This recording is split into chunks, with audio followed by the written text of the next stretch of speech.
Buongiorno a tutti, un ben ritrovati con Sveglia Trieste, lunedì 5 di maggio, pronti per un'altra mattinata in compagnia non solo della rassegna stampa della prima ora, ma anche degli nostri ospiti. Oggi assieme a Marcello Medau dalle 8 alle 9, Marcello Medau, capogruppo di Fratelli d'Italia in Consiglio Comunale. Dalle 9 alle 10 invece sarà con noi Marco Gombacci, giornalista triestino che lavora a Bruxelles, direttore The European Post, docente all'Università di Valencia su tematiche di diplomazia internazionale. Andiamo a leggere la pagina meteo.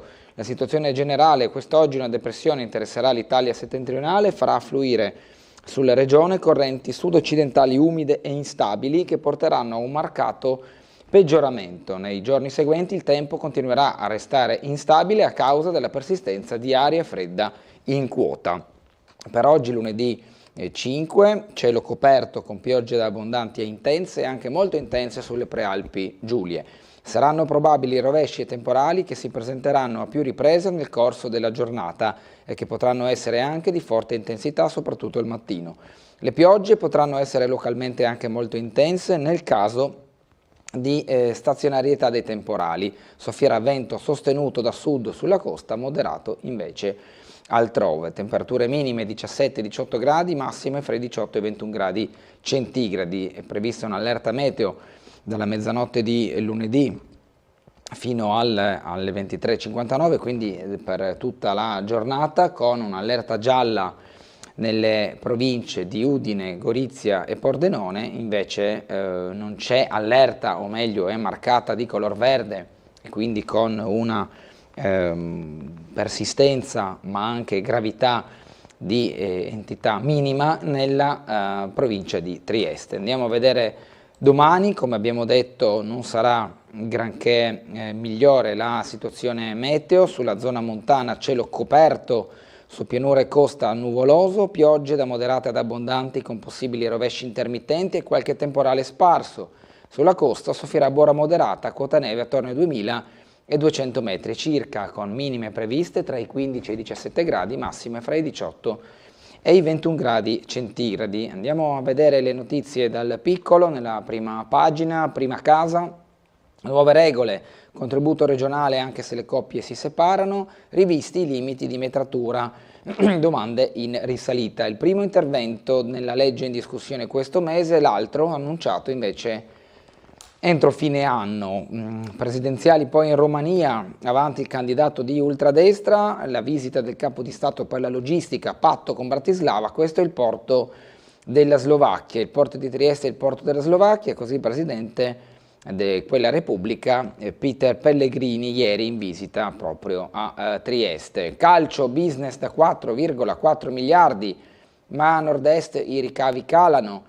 Farà parte tutto questo dell'inserto centrale. Scienza e virgola, torna il festival, un faro sul mondo che cambia, da pagina 17 a pagina 20 con un articolo di Paolo Giordano. La fotonotizia, Bavisela e migliaia per una festa tutta di corsa, tutti pronti qui nella foto, poi la partenza della Family Run ieri mattina, giovani, famiglie, anziani all'evento, la mezza maratona vinta dal keniano Ntabo e dalla triestina Stenta. Altre notizie: come ricucire le democrazie strappate, scrive Peppino Ortoleva, mentre Fulvio Ervas riporta l'aggressività che finisce nel sangue e riprende situazioni di cronaca del paese. Il dibattito sul turismo, che è i visitatori ma bisogna gestirli, a pagina 22 all'interno di quelle che sono le notizie di Trieste.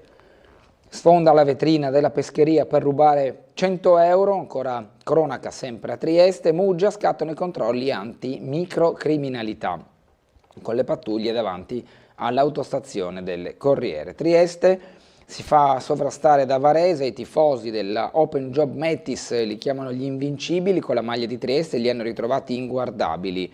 Coblei Ross su tutti, ex varesini spuntati nel parquet di Masnago. Trieste cede ad un'avversaria che vince con merito pur senza giocare una partita stratosferica e si interroga sul suo finale di stagione. Il sesto posto che vale l'Europa è ancora a portata di mano, ma servirà un atteggiamento totalmente diverso per poi ottenere il massimo piazzamento per poi arrivare alle coppe europee. Questa è la prima pagina del Piccolo, ci caliamo subito all'interno delle notizie della città, turismo più sostenibile con navette per il centro e display conta posteggi. L'assalto nel weekend ha sollevato il dibattito sulle presenze di visitatori in centro. Ben vengano, ma devono essere gestiti. La vivibilità urbana resta prioritaria. Qui vediamo dalle foto il centro affollato di turisti e visitatori ieri a conclusione del lungo ponte del 1° maggio, in cui la città era anche alle prese con la 29esima edizione della Trieste Spring Run, e quindi si vedono le zone di Piazza Unità con i gazebo e le persone che hanno partecipato all'evento, ma anche la zona di Ponte Rosso con i turisti che fotografano il Tallero, e poi l'affollamento proprio a bordo delle transenne anche in Piazza Verdi con l'arrivo degli atleti dell'agonistica e anche della gara non agonistica. Gli interventi ieri per quanto riguarda proprio la Spring Run: malori da caldo, 4 persone sono state soccorse del 118, il caldo e la fatica hanno messo alla prova i partecipanti della Bavise, almeno 4 le persone soccorse dai sanitari del 118, soprattutto nel tratto finale di Portovecchio sulle rive. 2 donne sono state portate via in ambulanza dopo lievi malori. 100 volontari, tanti i giovani, un aiuto prezioso nel dietro le quinte, merito anche a chi ha lavorato sotto traccia, insomma i volontari per la manifestazione che si sono messi a disposizione per servire il ristoro ma anche per aiutare a coordinare l'intero evento. Sono più di 100 infatti volontari che hanno contribuito all'organizzazione della Trieste Spring Run, appartengono a varie associazioni e molti sono giovanissimi. Senza di loro la manifestazione sarebbe impossibile, sottolineano con gratitudine gli organizzatori. Tornando al turismo, Trieste ha spazi limitati, bisogna utilizzare al massimo quelli che ci sono e in Portovecchio parcheggi di sfogo. Qualche disagio è fisiologico e dentro certi limiti si può accettare, meglio una città viva che un mortorio. Il ticket d'accesso non è considerato una soluzione, pareri discordanti sul progetto della cabinovia. Questo insomma per trattare buona parte degli argomenti legati alla città e al suo flusso turistico anche in ottica di un'infrastruttura che chiamerà giocoforza anche la curiosità dei tanti turisti qualora dovesse un domani realizzarsi proprio il progetto della cabinovia che ancora seguiamo nei suoi iter, tanto di procedura per quanto riguarda le autorizzazioni e quindi dopo i lavori, ma anche sul fronte di chi è contrario all'opera e sta impugnando diversi testi, diversi documenti pubblici, quelli redatti dalle realtà come il Comune, la Soprintendenza, la Regione per la prosecuzione delle procedure per l'opera e che li hanno impugnate per invece bloccarla. Qui la foto dell'evento di ieri con le tante magliette colorate di rosso, che è stato il colore che ha coperto Viale Miramare, poi il tratto delle rive, ovvero il colore della maglietta indossata dai partecipanti alla Bavisela Family in questa giornata che è stata baciata anche dal sole, la Trieste Spring Run che ha preso il via dal bivio di Miramare. Qui vediamo Igor da Milano, che è anche il nostro ospite talvolta qui a Tele4, speaker radiofonico di Radio.0, che è stata la voce che ha accompagnato la partenza e anche l'arrivo della manifestazione. La partenza proprio dal bivio di Miramare con la avanguardia delle unità in bicicletta della polizia e quindi il flusso di magliette rosse, la banda Berimbau divisa poi in zone che ha suonato tanto alla partenza quanto anche a metà percorso, e poi come dicevamo prima chi con il cane, chi con i passeggini, chi con i pattini, monopattini o altri anche veicoli non a motore che si sono riversati lungo Barcola per poi arrivare fino in Piazza Unità, accanto alla manifestazione agonistica, quella dei podisti della mezza maratona che hanno sfilato proprio accanto ai tanti della Family. Qui vediamo anche un momento di break prendendo qualcosa da bere ai chioschi del lungomare e quindi la corsa che si è chiusa per tutti in Piazza Unità ed è stata una festa tanto per i non agonisti, sicuramente più appagati di una giornata da godere con tranquillità, quanto anche però per chi si è messo alla prova in una 21 km che con il caldo e il sole di ieri era tutt'altro che semplice da intraprendere. Allora andiamo a vedere com'è andata la gara agonistica nel servizio di Gianluca Paladin, che ha raccontato un po' tutto, l'atmosfera che si è vissuta ieri in città, tanto sul fronte di chi ha gareggiato per una medaglia, quanto chi ha invece trascorso la giornata sempre con una medaglia, ma senza l'obiettivo di arrivare per primo. Ancora un grande successo per la Trieste Spring Run, oltre 10.000 i partecipanti fra la mezza maratona da 21 km, la Young e la Family, corsa non competitiva da 7 km. Più di 50 le nazioni rappresentate. Oggi la giornata dedicata alla gara podistica fra professionisti con partenza da Duino Urisina e arrivo in piazza dell'Unità d'Italia e alla maratona per famiglie, alla quale hanno partecipato ben 5.500 persone. Gli atleti professionisti arrivati sul lungomare sono stati affiancati dai partecipanti della Family, partiti dal bivio di Miramare e giunti anche loro alla maggiore piazza cittadina, dove poi si sono svolte le premiazioni. Nella mezza maratona ha trionfato l'atleta kenyota di 25 anni Vincent Ntabo, che ha completato il percorso in 1 ora, 5 minuti e 34 secondi. Sul fronte femminile invece ha vinto la triestina campionessa di casa Caterina Stenta. L'atleta, già nota per i suoi successi nell'atletica e nel surf, è arrivata a traguardo dopo 1 ora, 20 minuti e 57 secondi.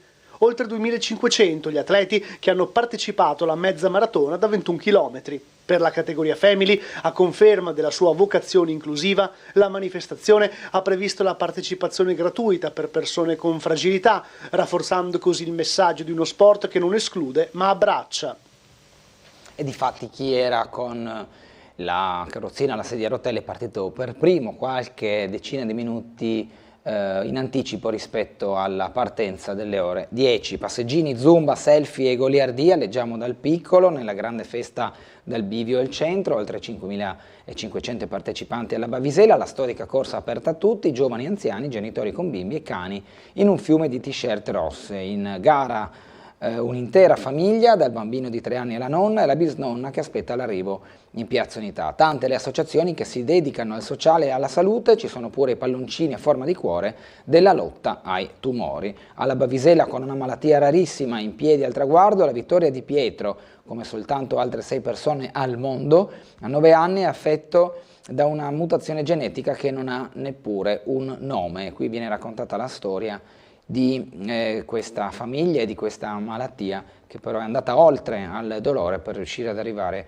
anche a un momento di gioia, chiaramente con tutte le difficoltà del caso che la malattia però costringe la persona affetta. Questa che vedete è la pagina che introduce l'inserto Nord-Est Economia, e il focus principale è sugli affari legati al calcio, affari sgonfi, un business che vale 4 miliardi e 400 milioni di ricavi, ma anche che nel nord-est è in equilibrio precario. La sopravvivenza per molte società dipende troppo dalla generosità degli azionisti. Il commento di Giancarlo Corò: uno scontro con la Cina farebbe male al Made in Italy. E vengono affrontati diversi argomenti, come detto, legati all'affare del mondo del calcio, un affare da 4 miliardi e 4, ma a nord-est ricavi in calo. I ricavi infatti delle squadre prese a riferimento, che sono l'Udinese, l'Hellas Verona, il Venezia, il Sud Tirol, il Cittadella, il Vicenza, il Trento, il Padova, la Virtus Verona e quindi la Triestina, declinati poi ovviamente ognuna nelle proprie serie di appartenenza, dalla Serie A alla Serie C, con queste squadre e anche logicamente il tipo di ricavo diverso anche a seconda della serie che va affidato alla singola squadra. Costi troppo alti, freno alla crescita, riporta l'inserto con le parole di Paolo Masotti, amministratore delegato di Adacta Advisory. Microtech torna italiana, tecnologie uniche, siamo ad un altro argomento sempre all'interno dell'inserto. Ceccarelli, apripista nella logistica etica, non è una rinuncia alla competitività. Fatturato 2024 del gruppo in crescita del 6-7% verso quota 60 milioni. Capitolo del risparmio, materie prime, la domanda delle commodity agricole appare debole e le quotazioni calano, attenzione anche al rischio del cambio viene affrontato in questa pagina. Amigos Caffè si prepara a festeggiare i 45 anni e sbarca anche in Arabia Saudita. Per quanto riguarda l'enoturismo, cresce da doppia cifra, la spesa in cantina arriva a 179 euro. Torniamo alle notizie dell'inserto della sezione delle notizie di Trieste, con questa pagina: i ricordi di una vita andati in fumo, con l'incendio abbiamo perso tutto. Nel complesso di Strada Nuova Propicina i residenti sono una quarantina. Il rogo al camping Obelisco ha ridotto in macerie le roulotte di persone che vivono nella struttura da decenni.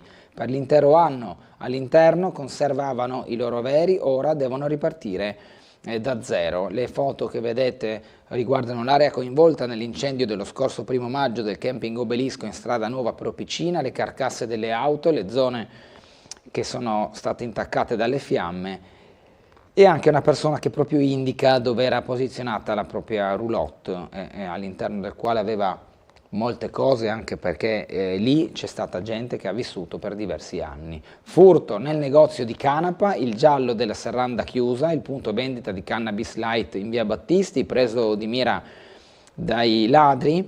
Un altro furto in un negozio del centro, stavolta è successo al Primizie Grow Shop di via Battisti 20, specializzato nella vendita di Cannabis Light. Il colpo è stato messo a segno nella notte tra venerdì e sabato. I ladri hanno sollevato la saracinesca, hanno rotto una vetrata per poi rubare i soldi in cassa, circa 700 euro, che delle infiorescenze poi anche di canapa. Andiamo a Muggia, controlli anti-microcriminalità in parchi, spiagge e autostazione. Per evitare il ripetersi delle situazioni dello scorso anno, l'attività di prevenzione è partita in anticipo, così le forze dell'ordine sono state subito chiamate all'azione a Muggia, tanto quelle statali, la polizia e i carabinieri, quanto anche la polizia locale in un'azione congiunta. Vediamo qua alcune foto dei controlli delle forze dell'ordine della stazione degli autobus di Muggia nel fine settimana, a essere adocchiati principalmente i giovanissimi, quelli che, come classe di età intendiamo, nello scorso anno, all'inizio dell'estate, avevano rappresentato alcuni problemi di sicurezza e microcriminalità.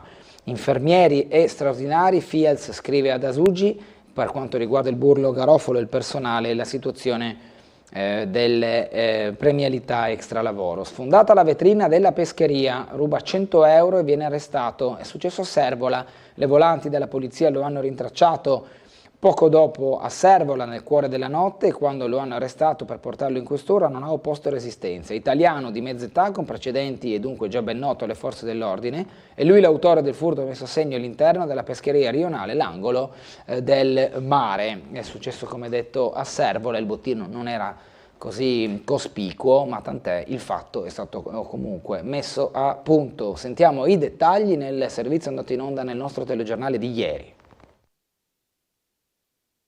Ha spaccato la vetrata del locale, è entrato e ha rubato i soldi trovati nel fondo cassa, un bottino misero, 95 euro. Più ingenti invece i danni al negozio. Furto con spaccata questa notte a Servola, nella pescheria L'Angolo del Mare. È l'ennesimo episodio ai danni di un'attività commerciale a Trieste. Un uomo italiano, già noto alle forze dell'ordine, è riuscito ad agire indisturbato. Ha colpito ed è sparito, portandosi a casa il bottino. Il malintenzionato, però, non è riuscito a farla franca. Una guardia giurata in servizio nella zona ha notato i movimenti sospetti e ha subito allertato le forze dell'ordine. Sul posto sono arrivate le volanti della Polizia di Stato, gli agenti della Questura hanno rapidamente ricostruito la dinamica del fatto e in poche ore sono riusciti a rintracciare l'abitazione del ladro non molto distante dal luogo del furto. L'uomo, alle prime luci dell'alba, si è visto piombare in casa gli agenti di polizia che hanno proceduto alla perquisizione dell'abitazione, trovando subito il malloppo trafugato dalla pescheria. Il responsabile del furto è stato arrestato. Ci colleghiamo ora con la sala operativa della Polizia Locale per la previsione della viabilità odierna, eventuali segnalazioni. In linea con noi il commissario Fulvio De Grassi, buongiorno. Sì, buongiorno a lei e a tutti i telespettatori, buon inizio settimana. Diciamo, dopo la grande scorpacciata podistica di ieri, oggi tutto tranquillo per il momento, abbiamo avuto ovviamente nella giornata di ieri parecchio da fare, parecchie chiamate per informazioni, oltre che tutte le deviazioni, la viabilità in strada. Per quanto riguarda la nottata non mi segnalano niente di particolare a livello sinistri, solamente interventi diciamo di routine e i controlli di ritto. Quanto riguarda invece la giornata odierna, al momento non abbiamo interventi in atto, il traffico è tranquillo da quanto possiamo vedere dalle nostre telecamere, il tempo ci è a tutti noi un po' ostile, sembra potrebbe piovere, perciò attenzione come sempre all'asfalto eventualmente reso viscido dalla pioggia, sono parecchi giorni che non piove, perciò attenzione. Quanto riguarda altre cose, alle 11 mi segnalano una cerimonia in foiba a Basovizza, potrebbero esserci dei rallentamenti nella zona del Altipiano intorno a Basovizza. In via Embriani alle 9 una commemorazione in strada, anche lì potrebbero esserci leggerissimi e brevi rallentamenti. Come sempre vari lavori in tutta la città, attenzione ai cartelli, soprattutto ai cartelli di divieto, perché oggi è la giornata in cui le ditte ci iniziano a chiamare per i veicoli in sosta irregolare. Ancora una segnalazione per lavori, mi risulta che la via Busoni, che è una laterale di via Bonomea, è chiusa dal civico 15 al civico 20 per uno scavo, quindi immagino sarà raggiungibile solo, a parte questo tratto, sarà raggiungibile da monte e da valle. Per il resto, ripeto, niente altro da segnalare al momento, eventualmente ci faremo vivi se dovesse succedere, speriamo di no, qualcosa. Bene, grazie allora al commissario De Grassi, una buona giornata, un buon lavoro. Anche a voi e un saluto a tutti. Grazie, noi ricordiamo gli ospiti ancora di oggi, saremo in compagnia di Marcelo Medau, capogruppo di Fratelli d'Italia in Consiglio Comunale, dalle 8 alle 9, dalle 9 alle 10 in compagnia di Marco Gombacci, direttore del The European Post e docente all'Università di Valencia. Andiamo di nuovo al piccolo all'interno delle pagine della cronaca, spostandoci restando a Muggia. Avevamo visto prima l'articolo dei controlli di polizia, lavori sul Meneriolo e Rabuiese, affidamenti separati e diretti al Comune di Muggia, i fondi stanziati dalla Protezione Civile regionale, il sindaco Polidori che dice procederemo in modo da velocizzare le tempistiche, l'intervento di mitigazione del rischio idraulico. All'interno della stessa pagina a Morrupino, sulla strada dei poeti, interventi artistici di fronte alle 3 statue, al progetto tra arte e poesia che vuole valorizzare il tracciato culturale. Domani al Museo del Carso, laboratorio con letture ed esercitazioni. Di fianco a Duino Risina lo Spazio Cultura compie un anno tra libri e mostre, festeggiato a Borgo San Mauro il primo anniversario della realtà gestita dal gruppo Ermada Flavio Vidonis, dove ci si occupa anche di volontariato. A Muggia, a Molo Balota, avanti i lavori di rifacimento dell'asfalto, è iniziato il 29 aprile l'intervento al Molo Balota a Muggia. Si tratta di lavori volti a livellare la pavimentazione su tutta l'area del molo, lungo il luogo frequentato sia da muggesani che triestini nella stagione estiva. Per la durata dei lavori è stato istituito il divieto di transito e sosta con rimozione forzata di tutti i veicoli. Le segnalazioni del piccolo in piazzale Gioberti, serve almeno un rattoppo. Così riporta un lettore, chi di dovere dovrebbe provvedere, almeno con rattoppo parziale, in piazzale Gioberti e rimediare al grave degrado dell'asfalto prima che qualche mezzo a 2 ruote scivoli, sbandi, provocando qualche caduta con relativi danni fisici. Accanto, il 1° maggio a Barcola, tra cartoni e bottiglie, 1° maggio d'infesta, il lettore Andrea Calci segnala con questa foto le conseguenze della festa del lavoro alla Pineta di Barcola. Chi vuole vedere un bicchiere mezzo pieno vede cartoni e bottiglie depositati presso i contenitori dei rifiuti, chi vuole vederlo mezzo vuoto vede il deposito all'esterno senza cercare altri contenitori. Queste le immagini nelle segnalazioni del piccolo. La casa famiglia dei Rottamini aiuta gli animali più sfortunati. Nell'articolo che vedete in pagina in questo momento, il club amici del Porsche all'aeroporto Baracca, la visita, sono stati 26 gli equipaggi del club amici della Porsche Trieste, ospiti all'aeroporto militare Francesco Baracca di Casarsa della Delizia. L'appuntamento, sottolinea il presidente Massimo Piccini, si inserisce nel contesto di una serie di attività che vogliamo intraprendere in tutta la regione. L'appello: cercasi testimoni in un incidente in via San Lazzaro. E questo è l'appello che avanza un concittadino: cerco testimoni di un incidente occorso martedì 29 aprile in via San Lazzaro all'altezza del numero civico 19. L'appello che lancia un lettore a chiunque abbia assistito all'incidente avvenuto attorno alle 10 tra un furgoncino bianco e un motorino Kimco rosso che si trovava fermo dietro a lui. Mi potete contattare e c'è il numero di telefono all'interno di questa pagina. Ancora segnalazioni: il Triestino Macorini vince a Parenzo la 46esima gara di pesca orada. Qui la foto: si è svolta infatti a Zelena Laguna la tradizionale gara di pesca sportiva orada. L'appuntamento è giunto ormai alla sua 46esima, anzi alla 40esima edizione, da sempre organizzato dal gruppo pesca del CRAL Autorità Portuale di Trieste. A vincere è stato Roberto Macorini di Trieste. Al secondo posto si sono piazzati rispettivamente Alberta Lombardi ed Edoardo Celli di Venezia. Nella foto i protagonisti della gara sul molo di Parenzo, in attesa poi dell'imbarco. Questa è la foto del gruppo. Torniamo alle prime pagine del Piccolo per affrontare gli altri argomenti, quelli regionali, con la prima casa, Friuli Venezia Giulia, le novità sui contributi, la conferma in caso di separazione e i limiti rivisti per metri quadrati. Edilizia agevolata in regione, 23,5 milioni stanziati ad hoc, la conferma arriva proprio dall'assessore Amirante. Il picco delle richieste registrato nel 2020, requisiti di residenza e soglia dell'ISEE.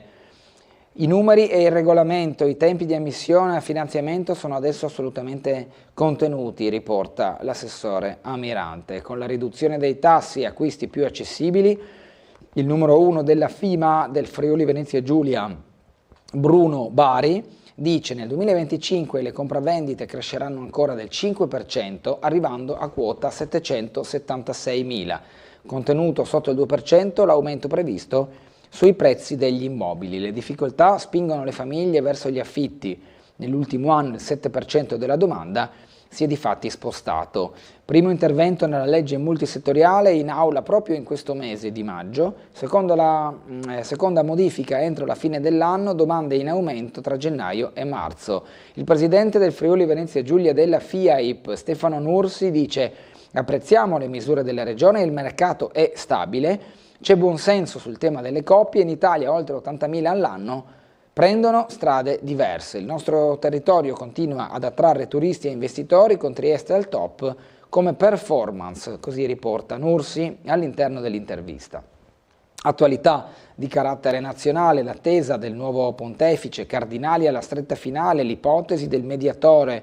Oggi 2 congregazioni alle 9 del mattino e poi di nuovo nel pomeriggio. Ieri l'abbraccio delle rispettive parrocchie tra preghiere, selfie e curiosità.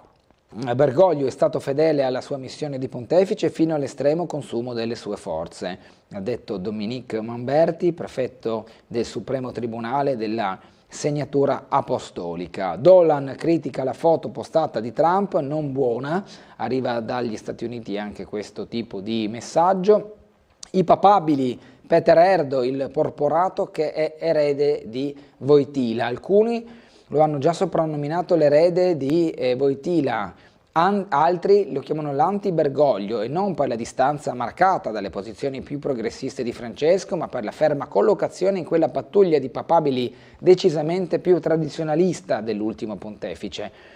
Peter Erdo nasce a Budapest nel 1952 da una famiglia di intellettuali cattolici, primogenito di 6 figli. A soli 4 anni vive l'invasione dell'Ungheria da parte dell'Armata Rossa, che gli brucia la casa, viene ordinato sacerdote nel 1975 e un anno dopo consegue il dottorato in teologia. Dietro le quinte il conclave coinvolge tutti gli addetti, dai cuochi fino agli infermieri. Oggi si giureranno riservatezza totale, quindi prosegue il passaggio che porterà poi al nome del nuovo Papa. In Romania avanti il nazionalista Simion, il candidato anti-Unione Europea e anti-NATO è al 40%, al ballottaggio del 18 maggio sfiderà uno fra i moderati, Antonescu e Dan. Le elezioni presidenziali bis, in testa l'esponente dell'estrema destra, i risultati dopo lo spoglio dell'80% delle schede, l'affluenza è al 53%. Noi andiamo in pubblicità, torneremo tra poco per la lettura delle altre notizie del Piccolo. Breve pausa e ci vedremo tra poco.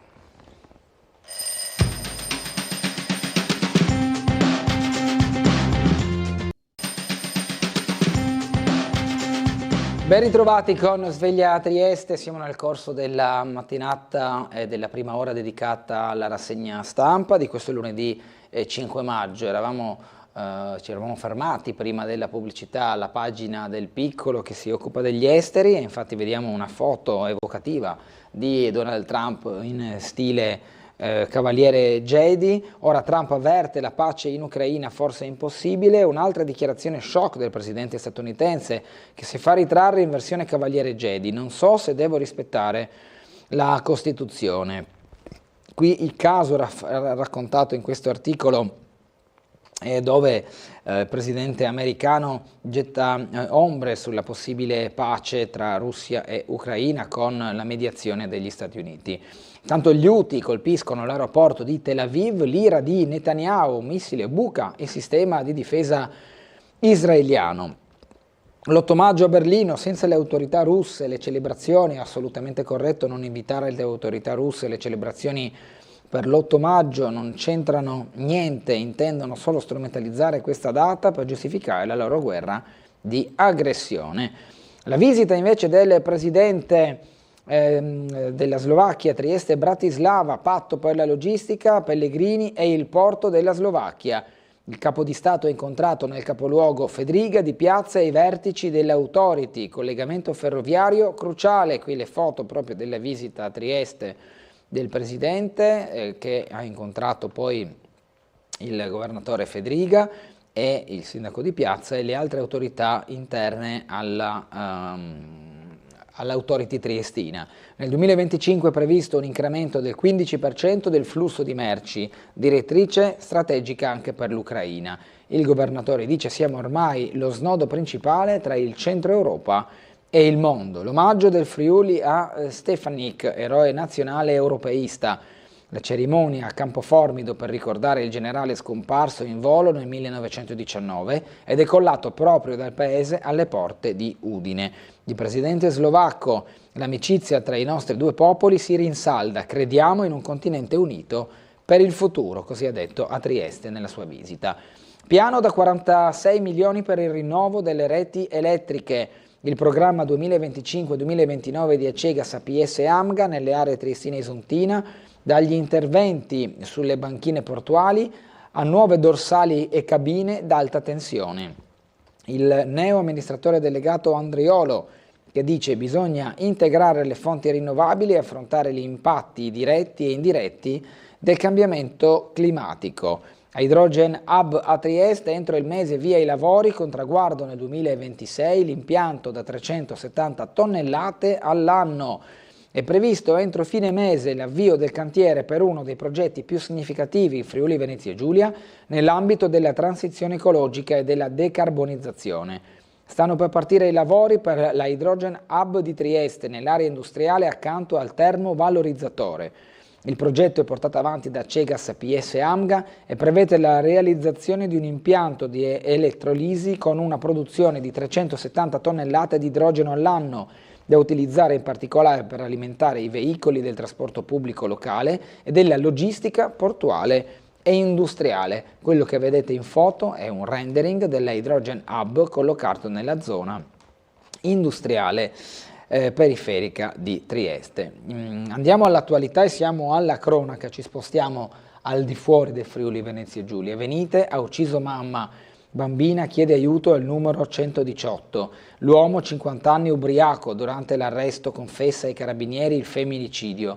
Nel 2022 la donna lo aveva denunciato, ma allora non ci furono misure cautelari. La figlia di 10 anni, testimone dell'omicidio, è stata affidata ad un parente. Lite tra tifosi a Bergamo, muore accoltellato un 26enne, fatale un unico colpo alla schiena. Lite tra tifosi dell'Atalanta e dell'Inter, iniziata sabato sera in un bar nel centro di Bergamo e finita con un omicidio.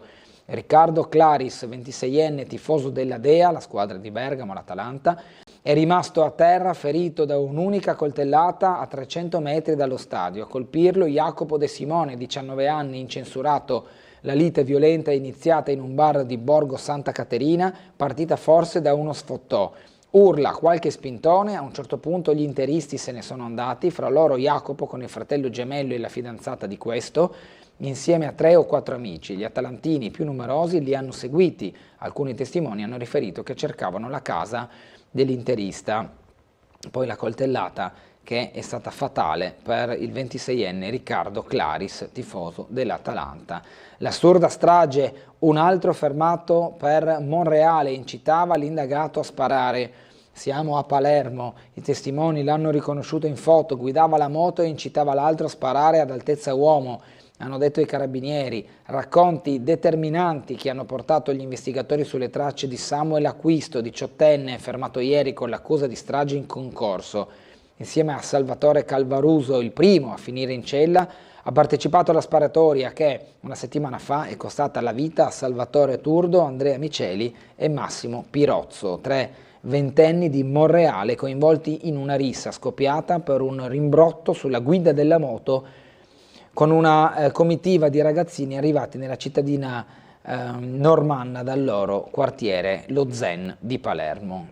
Ucciso a coltellate dopo la discoteca, l'amico ferito lotta per rimanere in vita, la tragedia, la vittima 20 anni a Castelfranco Veneto, il diverbio nel locale per un tavolo occupato, poi l'agguato di gruppo nel parcheggio. 2 arrestati, la rissa in strada dopo la lite, l'arma ritrovata nelle vicinanze, gli indagati marocchini hanno 19 e 22 anni e vivono a Montebelluna. Il commento di Fulvio Erbas, l'aggressività che finisce nel sangue, effettivamente abbiamo letto adesso 3-4 notizie e tutte queste riconducono a femminicidi, omicidi tra giovanissimi, risse finite in tragedia, coltellate per motivi calcistici, motivi legati agli scooter o ai motorini, motivi ulteriormente da ricercare in diverbi fuori dalle discoteche e a pagare con la vita sono stati molto spesso giovani o, in un caso come abbiamo visto prima dalle notizie, anche una donna, una mamma. Questo sicuramente non è il modo migliore per incominciare la settimana, leggere notizie di questo tipo, ma tant'è, purtroppo sono accadute e la stampa qui lo racconta.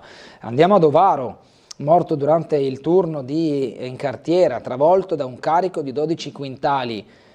Paolo Straulino, la vittima, aveva 50 anni, sotto shock il collega che stava movimentando l'imballaggio. I 2 addetti erano amici, l'attività è stata subito bloccata ed è ripresa oggi. Qui in foto Paolo Straulino con la sorella Gianna, a destra lo stabilimento della RDM ad Ovaro, un'altra morte, in questo caso sul posto di lavoro. Si conoscevano da tempo, Paolo Straulino 50 anni, residente a Sutrio, e Giulio Migotti 54 anni di Forni a Voltri. Erano amici prima di essere colleghi di lavoro. Sabato sera, poco dopo l'inizio del turno serale alla cartiera Reno De Medici SPA di Ovaro, Straulino è rimasto schiacciato da un imballaggio di carta da macero del peso di circa 12 quintali. È morto sul colpo, l'ennesimo incidente sul lavoro in regione. Sotto shock il collega Migotti, che in quel momento stava movimentando il materiale con una pala meccanica gommata. E quindi la chiamata poi al soccorso, dove non c'è stato però nulla da poter fare per salvare la vita a Straulino, morto mentre lavorava. Altra situazione grave che purtroppo raccontiamo anche oggi. Andiamo ad altro, Napolitano, vita pubblica e storia privata, il ritratto del memoir del figlio Giulio, il libro Il mondo sulle spalle restituisce il racconto del presidente e del padre tra affetti, assenze e riconciliazioni. Sancin è il padre caduto nel 1945, amava l'Italia e la libertà. Il Focus, a firma di Pierluigi Sabatti, giovane operaio alla Ferriera di Servola e pivot della pallacanestro Edera Ilva, fu tra i 5 manifestanti uccisi il 5 maggio. Il figlio dice era antifascista, non sosteneva un nazionalismo italiano, ma l'appartenenza della città alla sua patria naturale. E qui la storia è raccontata, come detto, da Sabatti in questo anniversario 5 maggio che ritorna diversi anni dopo. Andiamo ad altro ulteriormente, ci spostiamo Oltre confine, nella vecchia fortezza di Punta Pellegrino, il Museo della Marina, nell'estremo sud della Dalmazia, esporrà uniformi e onorificenze dell'impero austro-ungarico, pronti a partire i lavori da effettuare all'interno del bastione. Rimasta abbandonata per oltre 25 anni, la struttura ospiterà anche un acquario. Leggiamo poi le hit di Sanremo per sostenere la Casa Rifugio, l'iniziativa a Cittanova. L'Istria tra le regioni più attive, bonus, auto e premi fedeltà per attrarre più pediatri. Le mosse per avvicinare gli specialisti al territorio. Nuove regole per i cimiteri, via gli epitaffi di natura politica, saranno rimosse le iscrizioni che glorificano l'esercito aggressore. L'inserto di Nord-Est Eventi che dà spazio e rilievo alla manifestazione Scienza e Virgola con i nuovi equilibri. Da domani a domenica torna il Festival del Libro Scientifico organizzato dalla Sissa di Trieste. Geopolitica, migrazioni, sostenibilità, diritti, come ricomporre i pezzi di un mondo cambiato. Paolo Giordano nella prefazione: nessuna cosa è più la stessa, dice il direttore artistico che introduce in questa pagina l'inserto. È l'evento di Scienza e Virgola. Antonella Viola, la buona medicina è per tutti, rendiamola democratica, la rivoluzione della cura è il libro scritto con Alessandro Aiuti, presentazione l'8 maggio, cambiare le prospettive di vita del paziente considerando terapie costosissime ma definitive. E ci sono tutta una serie di appuntamenti, qui i titoli ma anche le date della loro rappresentazione, e vanno da domani 6 maggio con l'avventura dei numeri, dove e quando appuntamento alle 17:30 negli spazi storici dell'Antico Caffè e Libreria San Marco, via via poi tutti gli altri appuntamenti che qui potete andare a vedere se interessati alla tematica che verrà poi illustrata nelle varie sedi fra la libreria, l'Antico Caffè San Marco e Libreria, ma anche la Libreria Lovat ed altri spazi. Questo è il logo di Scienza e Virgola, che a me ricorda molto il nuovo simbolo della Juventus, ma insomma questa è una mia deformazione. Andiamo avanti. Democrazie in crisi da ricucire, scrive Peppino Ortoleva nella pagina dedicata alle idee, e poi Trump scivolone sulla croce, come scrive Ferdinando Camon. Qui vediamo proprio la foto fatta postare da Donald Trump, il presidente statunitense, vestito da Papa, oltre a quella che abbiamo visto prima da Cavaliere Jedi. Diamo una rapida occhiata nuovamente, anche a beneficio di chi si fosse collegato da poco, delle notizie di Trieste, giusto i titoli per andare in rapidità. Turismo più sostenibile con navette per il centro e display conta posteggi. L'assalto del weekend ha sollevato il dibattito sulle presenze di visitatori in città. Qui la Bavisela, ieri la corsa, tanto agonistica quanto quella invece non competitiva, passeggini, zumba, selfie e goliardia nella grande festa dal bivio al centro, e queste sono le foto che riguardano l'evento. La Bavisela con una malattia rarissima, in piedi al traguardo, la vittoria di Pietro. La storia nell'evento raccontata da Maria Elena Pattaro di questa famiglia con un bimbo di 9 anni affetto da una mutazione genetica che non ha neanche un nome, una malattia rarissima che la famiglia sta affrontando con tanto sforzo e tanto sacrificio. Un altro inserto, quello del Nord-Est Economia, che si occupa di affari sgonfi nel mondo del calcio, affare da 4 miliardi e 4, ma a Nord-Est i ricavi sono in calo, costi troppo alti, freno alla crescita, per andare poi ad altre situazioni dell'economia del Nord-Est, con aziende differenti sparse nel territorio, Microtech, Ecotorno Italiana, poi Ceccarelli invece apripista nella logistica etica. Il nodo delle materie prime, domanda delle commodity agricole appare debole e le quotazioni anche calano, attenzione al rischio del cambio. Amigos Caffè che si prepara a festeggiare i 45 anni sbarcando anche in Arabia Saudita. Tornando alle notizie di cronaca, facciamo un passo indietro con i giorni, ritornando all'incendio al campeggio Obelisco, i ricordi di una vita andata in fumo, con l'incendio abbiamo perso tutto. Parola a chi viveva o conosce chi era stanziale all'hotel, nei pressi dell'hotel Obelisco nel campeggio, ed ha perso tutto, ovvero la roulotte e i propri affetti, a causa del rogo che è scoppiato il 1° maggio. Furto nel negozio di Canapa, il giallo della serranda chiusa, e poi controlli anti-microcriminalità in parchi, spiagge e all'autostazione. Infermieri straordinari con la FIALS che scrive ad Asuggi per quanto riguarda i compensi dei professionisti della sanità, e a Servola sfonda la vetrina della pescheria per rubare 100 euro, arrestato l'autore di questo furto. Lavori su Menariolo e Rabuiese, affidamenti separati e diretti per gli interventi di mitigazione del rischio idraulico. Sulla strada dei poeti, interventi artistici di fronte alle 3 statue, siamo a Morrupino. E poi Spazio Cultura Duino Orisina compie 1 anno tra libri e mostre. Le segnalazioni del Piccolo con un tratto di asfalto in piazzale Gioberti da dover rivedere, e poi i vari rifiuti tra bottiglie e cartoni della pizza a Barcola nella giornata festiva del 1° maggio, accatastati oltre alla capienza limite dei vari cassonetti di quella batteria di Viale Miramare.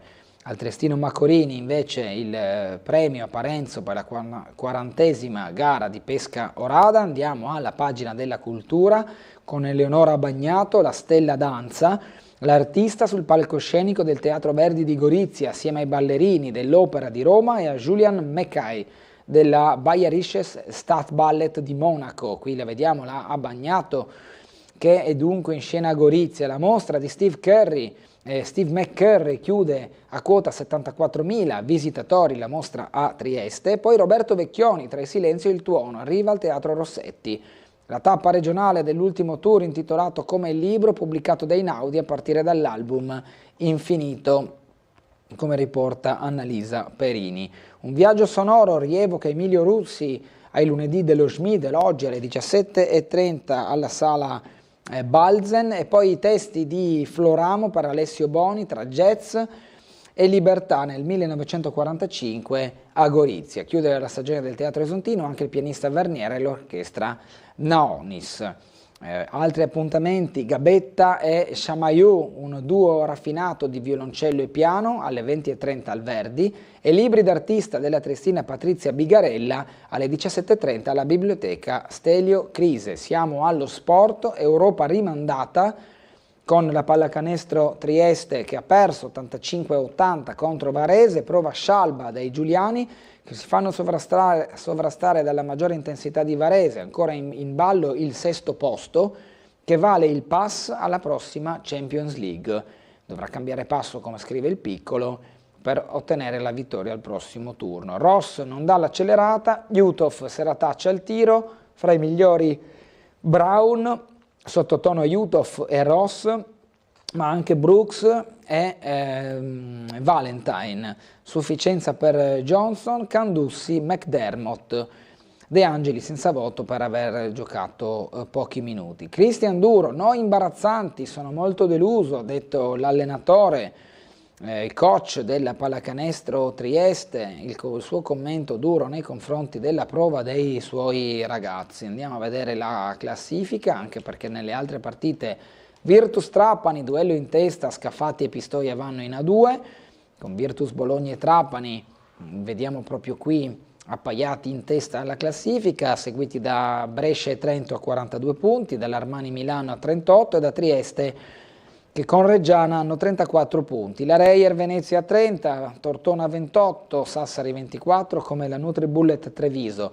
A 20 punti Varese, a 18 Cremona e Napoli, 12 per Scafati e Pistoia, già retrocesse in A2. Il prossimo turno Trieste Dinamo Sassari, l'11 maggio con la gara che interessa la squadra biancorossa, passando poi al calcio. Capitano di classe, Omar Correia si è guadagnato la fascia grazie alle sue qualità in campo e fuori. Arrivare ai play-out è stato un miracolo, ora salviamo l'onore della Triestina, ha detto Omar Correia. Con Attilio Tesser collocato nel cuore della mediana, disegnata sul 4-3-1-2, caro al tecnico, Omar Correia si è dimostrato una certezza fin dai primi mesi con la maglia della Triestina. Qui infatti vediamo tanto il giocatore quanto l'allenatore Tesser nella miniatura. Per i giovanili, nelle notizie del piccolo, l'Under 17 batte il Caldiero Terme e trova il Renate ai playoff. Caldiero che invece sarà l'avversaria di sabato della Triestina, che giocherà la prima gara in trasferta. Giancarlo Padovan, Inzaghi andrà in finale, ma l'Inter non è la migliore, guarda a quelle che sono le evoluzioni ancora da definire della corsa dell'Inter in Champions League. Siamo ai dilettanti, San Luigi tutto ancora in gioco, Kras Repen sconfitto dal Tamai, Juventina San Vitese, match pirotecnico che soddisfa tutti, è finita 3-3, così come anche Fiume Veneto San Luigi, finita 3-3, il Kras Repen invece ha perso col Tamai 2-3 in casa. Il Chiarbola vince ancora l'Exploit con il Tolmezzo, 3 punti in trasferta, 0-2 tra Tolmezzo Chiarbola e Chiarbola Ponziana, scivolone esterno dell'UFM, la Profagagna ne fa 5, i Bisiacchi asfaltati, Muggia vince ma niente playoff, Pro Gorizia finalmente salva, finita 3-1 tra Muggia 1967 e Pro Gorizia. In promozione Azzurra retrocessa in prima, la TVA sconfitta Cibidale, Sistiana sbanca Cormons. Il Breg regola la Pro Romance, Sovodni è salvo, il team di Savogna si impone sull'Oppicina e può dunque festeggiare. Il Mariano batte la Roianese ma la retrocessione è a un passo. In seconda categoria lo Zaria inguaia seriamente il Vesna, CGS padrona del proprio destino. In terza categoria il Poggio sale al secondo posto, Torviscosa sconfitta dal Porpetto. Per l'atletica e il podismo, pronostici rispettati, il keniano Ntabo e la triestina Stenta conquistano la Spring Run, podio maschile tutto africano, tra le donne terza Stringaro. I presidenti Porto e Tria dicono vince il gioco di squadra, gli organizzatori della Half Marathon 21 km della Trieste Spring Run, che in questa pagina dà proprio conto dei risultati agonistici dell'evento di ieri. Canottaggio, argento e bronzo sul Garda per la Triestina Zerboni nelle gare di beach sprint. Per il basket di Serie B interregionale play-out Jadran niente da fare, a Rubiera il primo atto, per la Falcon Star in scioltezza invece, vittoria contro Gardonese che è stata dunque annichilita 97-76. Virtus perde con Bassano, siamo alla pallavolo, alla B maschile e femminile. Lo Slovolley si arrende e retrocede in Serie C.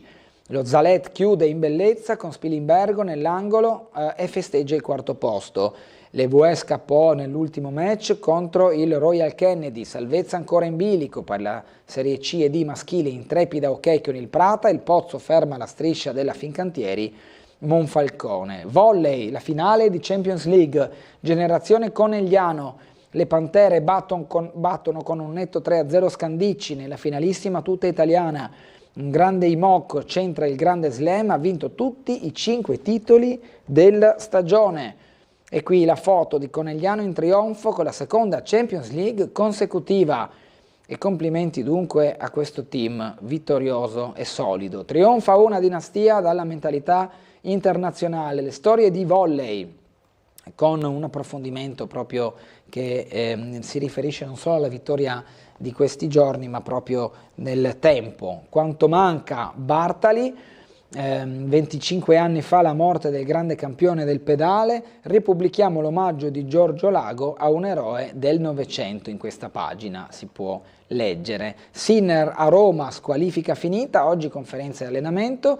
Per la Formula 1 vince Piastri, buio Ferrari, 2 astronavi sull'asfalto della Florida. Le McLaren dominano anche il Gran Premio di Miami, invertendo i protagonisti della sprint del sabato. Vince Piastri davanti a Norris, sul podio la Mercedes di Russell che precede Verstappen, sesto Antonelli, anonime le Ferrari, Leclerc settimo, Hamilton ottavo, male le rosse di Maranello. Bologna, siamo al calcio, Bologna-Juve termina pari, ora la Champions è un rebus, apre Turan per i bianconeri, risponde Freuler per i padroni di casa, Tudor aggancia Roma e Lazio alla vigilia dello scontro con i biancocelesti. Nella zona Europa Dobvik segna, Svilar para, la Roma batte la Fiorentina, l'Atalanta valanga 0-4, il Monza retrocede in Serie B e poi Dia, gol al primo minuto, la Lazio va, l'Empoli non vince più. I risultati in questo riassunto. proprio per i risultati di ieri della Serie A. Ci fermiamo andando in pubblicità, tra poco in nostra compagnia il capogruppo di Fratelli d'Italia in Consiglio Comunale, Marcelo Medau. A tra poco.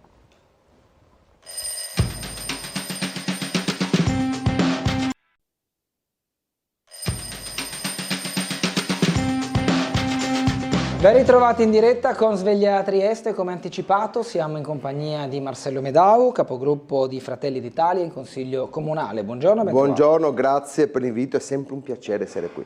Medau, senta, torna a essere, torna in primo piano con l'estate la questione sicurezza, non che durante gli altri stagioni non lo sia, ma lo abbiamo visto anche attraverso i controlli che sono stati disposti in questi giorni a Muggia per quanto riguarda i controlli anti-microcriminalità, come leggiamo dal piccolo, in parchi, spiagge e autostazione. L'anno scorso il sindaco Polidori ci aveva anche riferito come tutta questa serie di controlli siano stati attivati dopo una serie di episodi che avevano anche in qualche modo spiazzato la zona di Muggia, che è stata presa veramente d'assalto nel suo lungomare da tante persone, chiaramente per andare a fare il bagno, per passare il proprio tempo libero, e fra queste però c'erano anche giovanissimi che creavano problemi, creavano disordini. Sicurezza tanto a Trieste quanto a Muggia. La richiesta alle autorità, alla politica, è quello di poter prendere coscienza della dinamica e intervenire. Secondo lei come e attraverso anche quali iniziative? Visto che stava anticipando qualcosa. Tra l'altro un'iniziativa che è nata proprio qua qualche trasmissione fa, nella quale c'era più di qualche utente, qualche telespettatore che chiedeva il fatto di munire la polizia municipale di metal detector o di teaser, insomma. Allora cos'è che ho fatto? Ho preparato, come lei sa, la mia solita maglietta e quindi io adesso farò in giro, attenzione, ho già parlato anche con l'assessore De Gavardo, ho già parlato anche con il comandante della polizia locale, Milocchi, sì, quindi in realtà è in fase embrionale, ma io adesso farò, siccome voglio fare un documento assieme alla cittadinanza, io farò penso 8 o 9 tappe in giro per città, penso inizierò la prossima settimana, comunque vi terrò informati, no, col mio cartellone, dove chiederò alle persone cosa ne pensano di poter munire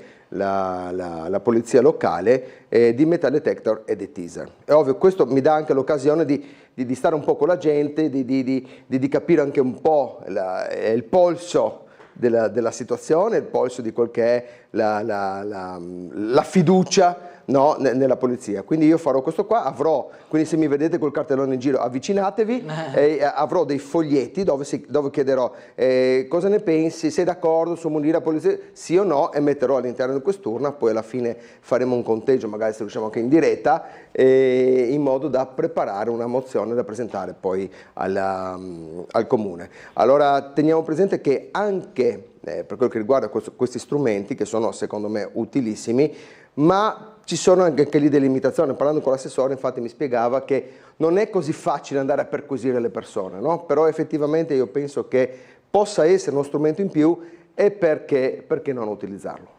Abbiamo una telefonata, sentiamola subito, buongiorno. Buongiorno. Eccoci, dunque, grazie alla nuova centralinista signorina Giorgia, alla regia che mi manda in onda. Buona giornata, caro giovane conduttore dottor Bernardo e l'amico Marcello da Claudio Visentin. Buongiorno, grazie. Prego. Buongiorno. Buongiorno Claudio. Prima di tutto, permettetemi, faccio gli auguri di buon compleanno ad una professionista eccellente, la dottoressa Laura Bucarella, amatissima da tutti i telespettatori. Poi faccio cortese richiesta di un suo commento, consigliere. Certo che in questi giorni Trieste è assaltata in modo positivo dai turisti, c'è un enorme traffico in città, ecco che arrivano le polemiche sul turismo. Dico che c'è da lavorare per trovare un giusto equilibrio, ma da tempo è uno dei volani di sviluppo per Trieste, che questo sì dobbiamo rendere sostenibile. Fermo restando che pure l'industria è indispensabile per un'economia che posa su gambe solide. Cosa ne pensa? Grazie e buon lavoro. A lei, grazie Claudio, buona giornata e buon lavoro. Grazie Claudio, grazie. Perché a te ha salutato giovane conduttore e a me solo consigliere? No, ha sbagliato. Avrà sbagliato probabilmente. No, detto ciò, sì, la città presa d'assalto. Il turismo è l'unica industria che non può essere delocalizzata, quindi ben venga la città piena. Personalmente a me piace da morire vedere la città piena, la città, nel caso di ieri, con tanto sport, famiglie, persone anziane, persone giovani che correvano assieme, che chiacchieravano, quindi lo trovo davvero bello. Abbiamo qualche immagine, chiedo. Sì, bello. Regia, abbiamo qualche immagine della giornata di ieri della Trieste Spring Run. Ero in piazza, ero in zona Rive ieri e davvero mi riempie di gioia e adoro. Penso che con l'apertura, insomma, il rifacimento di tutto quel che è il Porto Vivo, questo turismo sicuramente, guarda che bello, no? Questo turismo sicuramente si amplierà ed è giusto trovare delle soluzioni, no? Per poter un po' veicolare i turisti e non cozzare tanto con la cittadinanza. Io penso che Trieste sta vivendo un momento davvero interessante per quel che riguarda il turismo e penso che noi dobbiamo essere contenti, i commercianti devono essere contenti, bisogna un po' adeguarsi un po' e abituarsi a quel che è questo nuovo status, insomma, quindi io penso che si stia facendo davvero bene. È ovvio, ha ragione anche il signor Claudio quando parla di industria, teniamo presente che la crisi che stiamo vivendo per quel che riguarda l'industria è una crisi che non è solo nazionale ma è europea, però teniamo presente che abbiamo in città tanti investitori che vogliono venire a partecipare in questo contesto di Trieste, abbiamo la BAT che è arrivata, insomma, quindi abbiamo salvato, no, grazie a un impegno forte del governo, la Varzi, la Flex, insomma, quindi sono tante, diciamo che laddove ci sono delle crisi il governo e questo allineamento dei pianeti funzionano molto bene. È ovvio, bisogna sempre attirare di più quel che è l'industria, però io penso che in questo momento per quel che riguarda il turismo stiamo vivendo davvero un ottimo momento e dobbiamo ancora entrare in stagione, insomma, quindi si va avanti così. Una mail dice: buongiorno, le immagini desolanti del traffico paralizzato in città sono solo un assaggio di una stagione turistica che si preannuncia infuocata. Mi chiedo se non si potrebbero fornire informazioni in tempo reale sulla situazione dei parcheggi, con un'insegna luminosa posizionata all'altezza di Park Bovedo, e incoraggiare così i turisti a fermarsi nello stesso, che rimane largamente sottoutilizzato. Non si potrebbe anche riattivare il parcheggio di Largo Santos almeno per l'estate? Saluti e buona giornata. Largo Santos. Ah, ok, inteso come proprio sì, la zona di superficie. Sì. Medao, cosa dici? No, diciamo che in realtà per quel che riguarda, immagino si riferisca a quel giorno che il traffico una mattinata verso mezzogiorno, qualche giorno fa era davvero paralizzato. Teniamo presente che in quel frangente, oltre al traffico era piuttosto intenso, c'è stato anche un incidente che ovviamente, insomma, questo va sicuramente a rallentare e non può essere prevedibile, insomma, no? Per quel che riguarda la ristrutturazione un po' così del traffico, ci si sta lavorando anche con i mezzi pubblici, sappiamo che adesso mi sembra che la 20 tornerà ad arrivare fino a Capolinea della 6 come l'anno scorso, magari se si può. Ho letto che magari chiedevano di rafforzare quel che è la 6 e la 36, insomma vediamo un attimino se si riesce un po' con il chilometraggio, sapete siamo tutti vincolati per quel che riguarda il chilometraggio, insomma, no? Però man mano bisogna saper crescere assieme, no? È una situazione per Trieste interessante e anche noi dobbiamo pian pianino cercare di crescere assieme a quel che è questa mole di persone che stanno arrivando e ben vengano. Quindi tornando alla sicurezza, per diciamo, fare un riepilogo di quanto aveva detto prima della telefonata di Claudio, ora lei si adopererà per una opera di divulgazione su questa possibilità di dotare del corpo della polizia locale di strumenti aggiuntivi e lo farà toccando i rioni attraverso magliette e slogan. Magliette, slogan, a voi il cartellone, tra l'altro probabilmente verrà con me anche il consigliere Cinque Palmi, perché come sapete da sempre lui è molto vicino anche a quel che riguarda i cani per antidroga per la polizia locale, quindi probabilmente avrò io il mio cartellone del teaser e lui col suo quello del cinofilo, quindi in realtà è una cosa che ci dà la possibilità davvero di stare vicino alla gente e di costruire un documento assieme, no? Cioè nel senso da far partecipare tutti quanti alla costruzione di questa, probabilmente sarà una mozione, e quindi mi piace molto, lei lo sa, sta in mezzo alla gente, e quindi penso che possa essere un buon con un'ottima probabilità di riuscita. Ecco, ma quanto è possibile arrivare a dotare la polizia locale di metal detector, vuoi da un punto di vista normativo, ma anche di costi? No, di costi non sono costi esagerati, perché sono apparecchiature davvero che si riescono a gestire. Sì. Dal punto di vista normativo non ho trovato... ovvio, è appena in fase embrionale, ma non ho trovato, sai, quando c'è qualche problema vedi subito, in realtà non ho trovato grosse difficoltà, anche perché la polizia di Stato ce l'ha già. Ce l'ha. Quindi in realtà non credo sia così difficile. Quindi non ho trovato grosso ostacolo da parte dell'assessore, anzi l'assessore ci siamo fermati a parlare un po' e ha spiegato il fatto che appunto c'è questa difficoltà di andare a perquisire le persone, però non ha detto no, non si può, ha detto vediamo, facciamo sempre questo percorso. Quindi, ovviamente io ho avvisato l'assessore di questo. Certo, quindi quello che potrebbe essere l'ostacolo maggiore non è tanto, come dire, insegnare a usare un metal detector, perché non penso che ci sia una grande difficoltà, non è tanto l'acquisto è quanto la possibilità di usarlo nei confronti delle persone. Esattamente. Cioè, fino a dove posso spingermi nel controllarle? Esattamente. Secondo le leggi vigenti. Secondo la legge vigente, no? E quindi in realtà secondo me potrebbe essere se tu non hai niente da nascondere, passi, entri, non so, no? Quindi magari anche per entrare, non so, mi viene in mente il Carnevale di Muggia, insomma, ma anche in barriera che uno gira, insomma, se uno non ha niente da nascondere, però effettivamente se uno gira con qualche coltellino, c'è da dire la verità che adesso esistono anche quei coltellini con la porcellana, mi sembra che quindi quella non viene vista, però insomma io penso che sia corretto dare tutte le strumentazioni possibili per aiutare quel che è la sicurezza dei nostri concittadini, ma anche i lavoratori, no? Quindi in realtà anche gli operatori sul campo devono avere magari qualche strumentino in più per poter insomma aiutare, ma anche proteggere se stessi, insomma. No? Altra telefonata, buongiorno. Buongiorno Gulotta, buongiorno a lei e a Mercedes Mendau, un'idea. Buongiorno. Allora, io Mendau volevo dire due cose, no?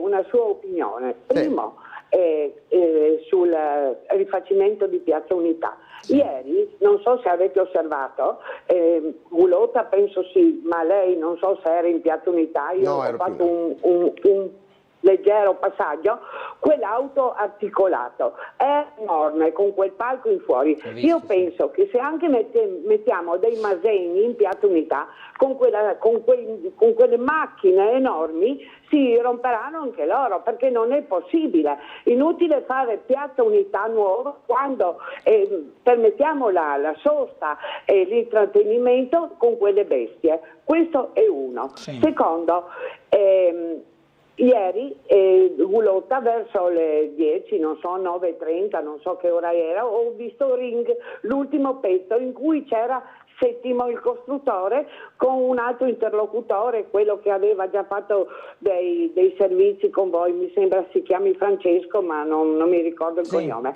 Ha detto che in provincia di Trieste ci sono fra furti e tentativi di furti nelle case, negli appartamenti, 144 al giorno. Mi sono venuti i brividi veramente, perché 144 al giorno è una cifra enorme, per cui oltre che la sicurezza nelle strade, io non so come far fronte a questi tentativi di furti o furti. Io dentro in casa so difendermi, però cioè è un problema veramente grosso, visto che a Trieste anche ci sono tantissime persone anziane che abitano sole. Grazie. Grazie, sì, Grazie, non ricordo i dati che sono stati forniti durante la trasmissione di Ring, però senza dubbio erano comunque preoccupanti. Medau, partiamo dai furti, poi andiamo su Piazza Unità. Sì, allora è ovvio che è un dato, io non ho sentito questo dato, ma mi sono venuti i brividi adesso nel sentire questi numeri che sono davvero pericolosi. Per quello che riguarda l'amministrazione comunale sappiamo che si sono installate delle telecamere, tantissime in più, adesso mi sembra altre 20 verranno installate. È ovvio, non è la soluzione delle soluzioni, però in realtà da deterrente lo è. Pattuglie ce ne sono, insomma, diciamo che bisognerà trovare, sì, attenzione, c'è anche un grosso lavoro di interforze tra polizia, tra carabinieri, tra polizia locale, insomma si cerca di fare quello che si può. Purtroppo il momento per quello che riguarda la violenza e comunque i furti è piuttosto, ahimè, piuttosto grave. Insomma, io sono convinto che si fa quello che si può sempre, e non smetterò mai di elogiare il lavoro della polizia locale, della polizia di Stato, dei carabinieri e tutte le forze dell'ordine. Si deve cercare in un certo qual modo di intensificare, però effettivamente come si fa, no? In effetti andare in giro a far girare per le case, cioè si fa davvero fatica. Adesso non so se questi tentativi di furti o furti sono localizzati in una zona piuttosto che l'altra, no? Ma immagino che sia sparso così a pizzico. Forse sono i dati relativi ai furti commessi e tentati nell'anno precedente. Sì, insomma, no, penso, a titolo di media, poi sono tanti, se facciamo il numero che aveva detto. Sì, sono tanti, insomma, no, che dire, insomma, penso che sia una situazione a livello nazionale, non solo, purtroppo, insomma, però. Per quello che riguarda i camion che diceva la Nivea, e la signora Nivea, io non ero in servizio, ero sulle rive, ma non sono passato in piazza Unità e non ho visto questo camion. È vero che i Masegni però hanno una consistenza diversa, però è tanto vero che questi camion così grandi per forza di cose poi potrebbero andare a rovinare quel che è la struttura della piazza. Bisognerebbe poi fare uno studio ben preciso e capire fino a quanto è il massimo di tonnellaggio che può sopportare affinché non si rovini, perché adesso com'è, vedete, la piazza è tutta rovinata. Insomma, la scelta di mettere queste pietre adesso, che ci sono adesso, forse non è stata una scelta tanto felice. Leggo una mail che dice: buongiorno, ho una figlia che abita in Viale D'Annunzio, parcheggiare è un'impresa impossibile, come mai non fate i parcheggi e spine di pesce a ambo i lati? Viale D'Annunzio. È una possibilità, anche se proprio lì, se non sbaglio, è appena stata ultimata una pista ciclabile che ha allargato il marciapiede, che quindi ha rivisto la morfologia della strada. Sì, diciamo che effettivamente lì capisco, ma mi sembra una volta si poteva parcheggiare a Spina di Pesce, comunque perpendicolare si parcheggiava, era abbastanza disordinata come zona, adesso almeno il senso dell'ordine c'è.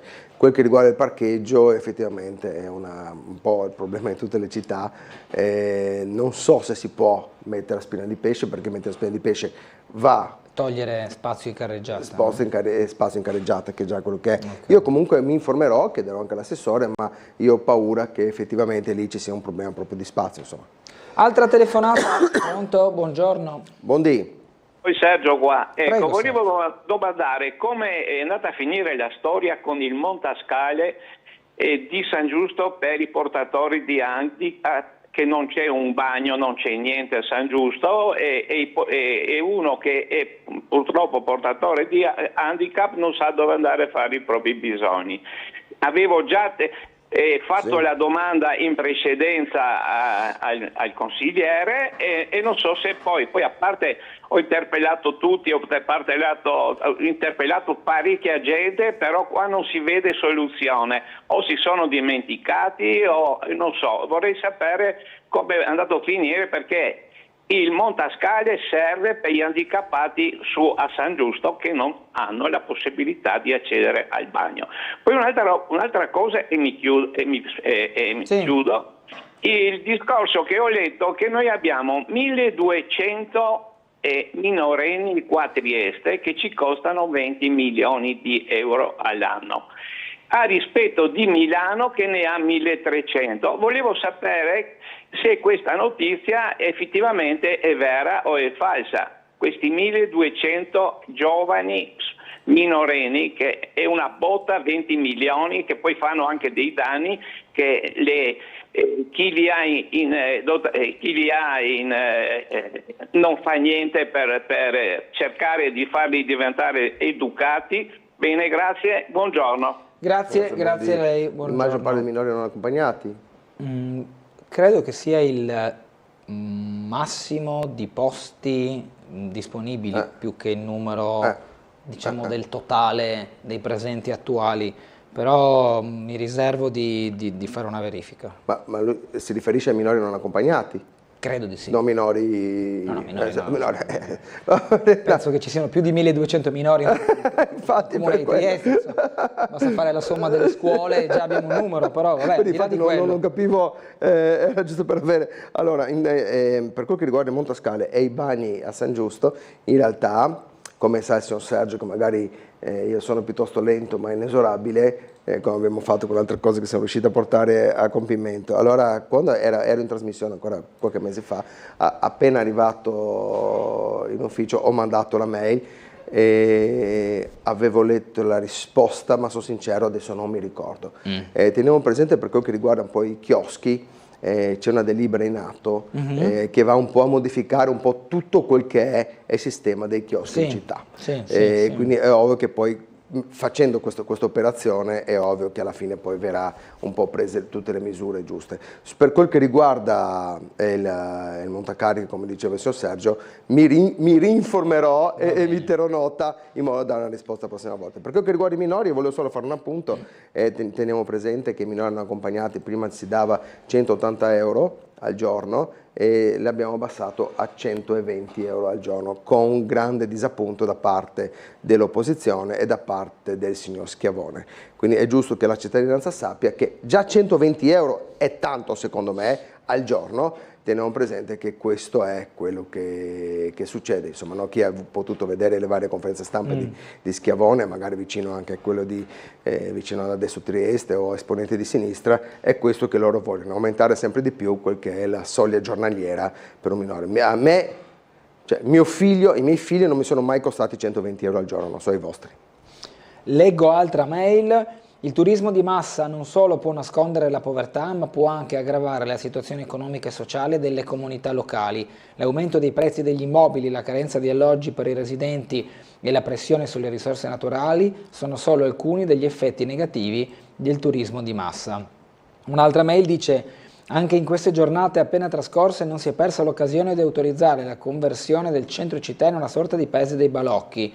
Mi scuso con Collodi, dalla ruota della Scala Reale alle giostre, ai gazebi di alimentari diversi e pseudo buffet open air, alla stupenda batteria di cassonetti di Piazza della Borsa e relativo contorno a terra, senza contare quelli artisticamente legati ai pali dell'illuminazione pubblica. Eppure una normativa da rispettare esiste, scrive Edgardo, quindi tra, diciamo, rifiuti messi un po' a caso e turismo, rotta panoramica e altro, c'è chi è in disappunto nei confronti di un turismo di questo tipo. Beh, in realtà ci saranno sempre, no, le persone che, come è giusto che sia, ognuno esprime la propria opinione, chi è contrario, chi è favorevole. Personalmente io sono favorevole a avere la città in festa, penso che per qualche giorno, insomma, si possa sopportare un poco di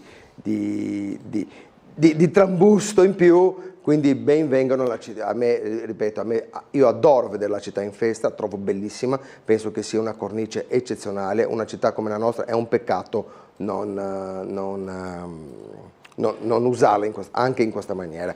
Per quel che riguarda la mail precedente, quella effettivamente del caro affitto, del caro alloggio, purtroppo questo è assolutamente vero ed è la terza volta che sento nel giro di 3-4 giorni, e a parte che si può notare, insomma, bisognerebbe trovare un sistema in modo da renderla sì così appetibile, ma di poter in un certo qual modo abbassare o quel che è il canone d'affitto o quel che sono i prezzi. Però è una situazione davvero difficile, un po' come accade a Venezia, a Milano, Parigi, Londra, insomma, forse è il prezzo da pagare.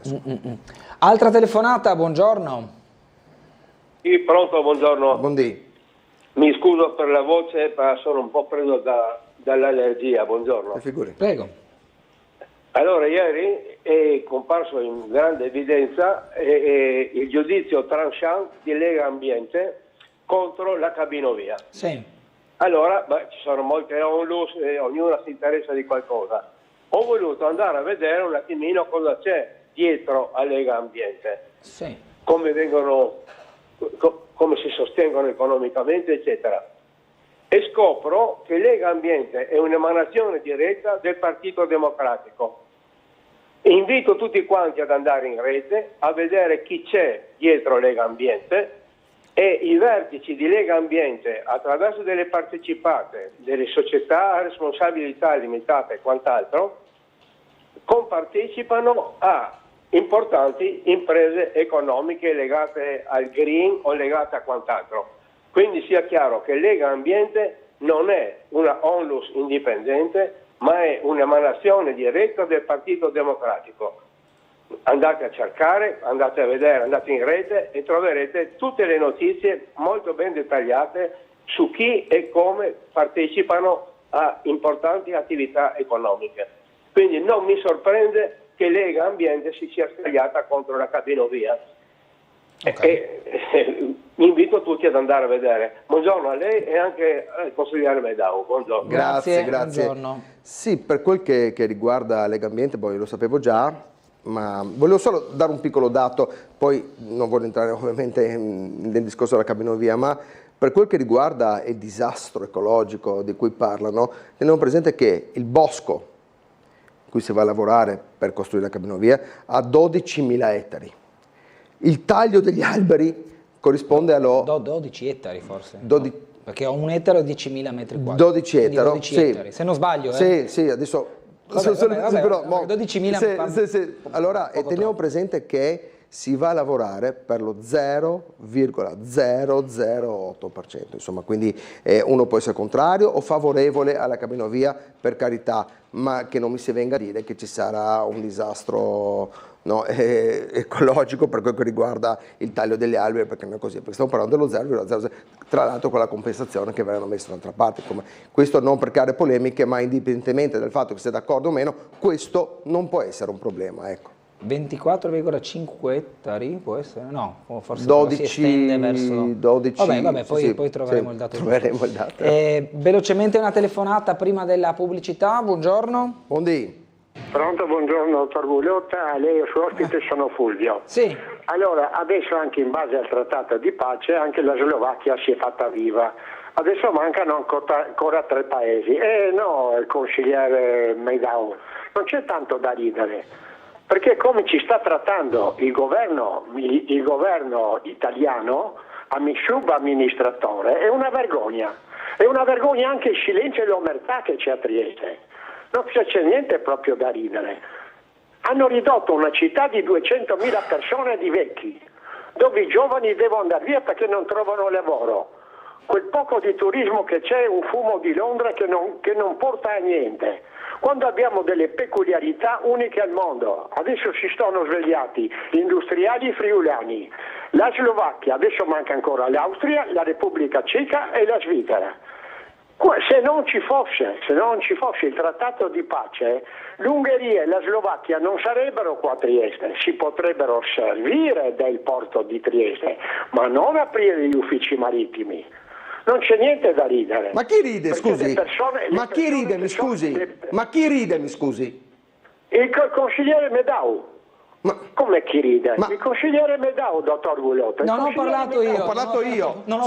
Sono io Medau, mi scusi, ma non voglio fare polemiche, però perché mi viene a dire che rido? Cominci a raccontare, cominci a tirar fuori il trattato di pace e poi vediamo, tiri fuori il trattato di pace e lo leggiamo. È legge della Repubblica Italiana. Grazie, spero una risposta. Buongiorno. Buongiorno, dobbiamo andare in pubblicità, la risposta dopo perché siamo in ritardo, tra poco.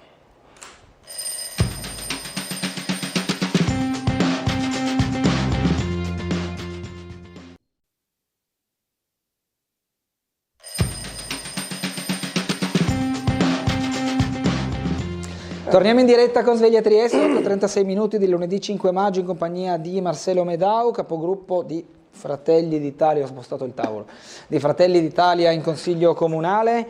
Vuole tornare sul trattato di pace? No, allora voglio essere chiaro. Risponda Fulvio. A parte che non ridevo, in realtà ridevo prima su altre cose. Io ero che scrivevo. Sì, no, ma ero serissimo, ascoltavo quello che dice, anche perché sono sincero, come lei sa, Gugliotta, io sono sempre molto chiaro e sincero. Il signor Fulvio ha stufato, non mi interessa rispondere. E quindi insomma ogni volta che ci sono io in trasmissione, se chiama, ecco, sappi che non otterrà nessuna risposta da me, perché cerchiamo di lasciare spazio magari a chi vuole intervenire per fare delle segnalazioni serie, no? Ha detto quello che deve dire e ogni giorno questa solfa, insomma, si dovrebbe vergognare, signor Fulvio. Le leggo altre mail, una di queste dice partecipazione e condivisione e allega una mozione che mi pare sia firmata anche da lei, Medau. Sì. dove si prende atto dell'esame della variante urbanistica nel corso di un'adozione in merito al progetto di accesso nord della città a Cabinovia, insomma, si impegnano a incontrare le famiglie che sono coinvolte nel progetto in termini di potenziali espropri o sorvoli per individuare congiuntamente ogni soluzione atta a mitigare e compensare i potenziali impatti, continuare a fornire alla cittadinanza un'adeguata informazione per evitare il continuo dilagare di false informazioni anche a presidio di permanente quanto sarà possibile finalizzato a illustrare il progetto e i vantaggi che porta alla città. Questa è una mozione del 2022. 2022 era un Ordine emendamento che avevo del preparato io, che poi è stato trasformato in ordine del giorno, se non sbaglio nel dicembre del 22, se non vado errato.